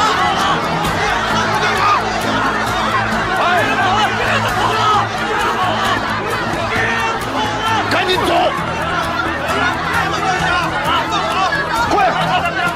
不能走！别起了，别起了！这里！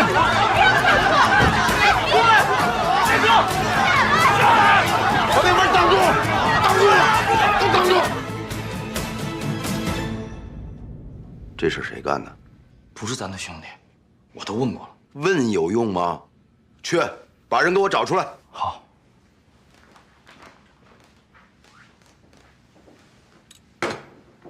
我来钱湖之前，就听说聂主任你胆大心细，手段也够硬。怎么，被烧死的那个女的跟你有一腿？这高秀莲之前被绑架，警察已经把这事安我头上了，现在又出了人命，我很可能会被彻底钉死。你害怕？不，你怕什么？他们有证据吗？最后这事儿不过也就找几个小喽啰把锅给顶了，伤不着你半根汗毛。你觉得这火是我放的？不是你放的吗？我犯得着跟你演吗？甭管这火是谁放的，但要我说，这把火放得好。要不是这把火，那些电机厂的工人，他会害怕吗？这改制合同他们能签吗？谁会为了那几个钱把命搭上去啊？跟你说啊，就宁江这些事儿，你可能还是不懂。聂主任，魏国平来了。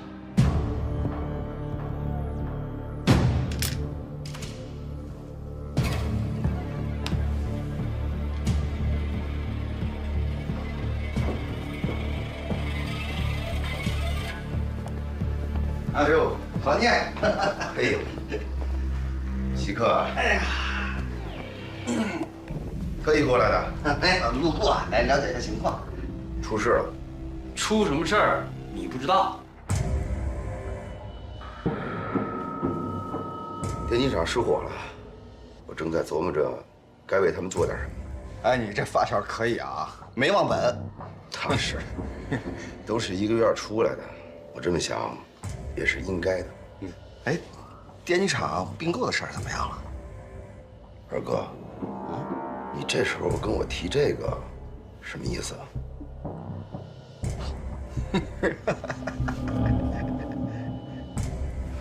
国平，咱们之间也就别兜圈子了。我知道你们来找我是怀疑我，对吧？咱们电机厂出来的孩子，当年跟人打架，外边的人怎么说？说咱们是茅房里的石头，又臭又硬。谁不知道电机厂出来的人，吃软不吃硬啊？我用这种方式收购他们，跟他们这叫硬碰硬。我有什么好处？我能办得到吗？好，即便我办到了，我身边突然出了那么一大帮恨我恨得要死的人，我后边的事情怎么干得下去？你们能饶得了我吗？我这不是给我自己刨坑吗？你干刨坑的事儿还少啊？你谁啊？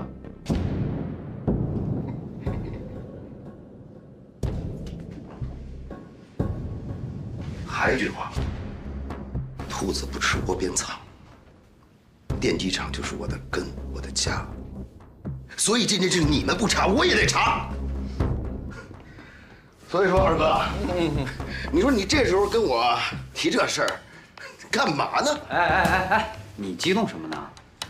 我们什么都没问你，光说一堆。这儿轮不着你说话。苍蝇啊，不叮无缝的蛋啊！是个人就怀疑你，你自己不想想自己身上有啥问题吗？心里没数吗？跟我们厉害什么劲啊？都说了，我们是正常的走访，有错吗？我们走访需要你聂主任批准，你给我盖个章啊！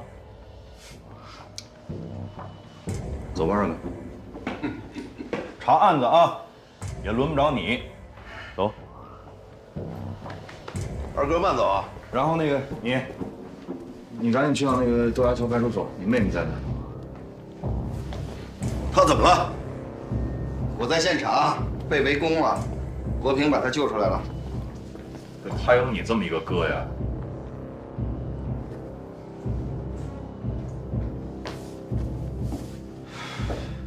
急了，咱说一句话，他10句话在这等着，不是他才怪。有可能啊，毕竟他想吞并电机厂。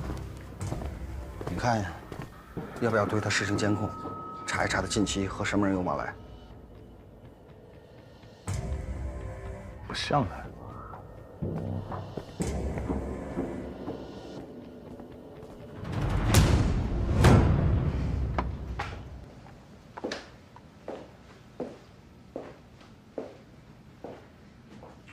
没想到啊，聂主任，还有这么重感情的一面，铁汉柔情呗。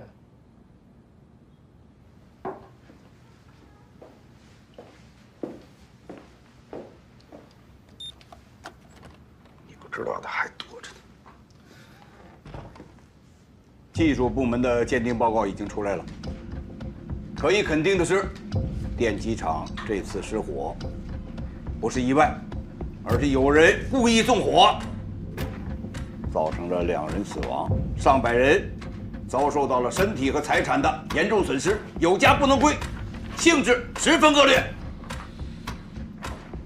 这些年来，随着经济的快速发展，社会形态发生了巨大的变化。宁江市，尤其是前湖区一些地方，鱼龙混杂，形成了大大小小的恶势力。他们有的欺行霸市，恃强凌弱；有的打着各种生意的幌子，干着不法勾当；还有的盘根错节，独霸一方，甚至让当地老百姓都不敢直呼其名，而称其为主任。这些人，他们的气焰实在是太嚣张。同志们，从现在开始，我们要全力以赴，查找到纵火案的真凶，和背后的主谋，还宁江一片太平。我们要让某些人知道，这里是人民安居乐业的宁江，不是他们肆意妄为的乐土，明白吗？明白。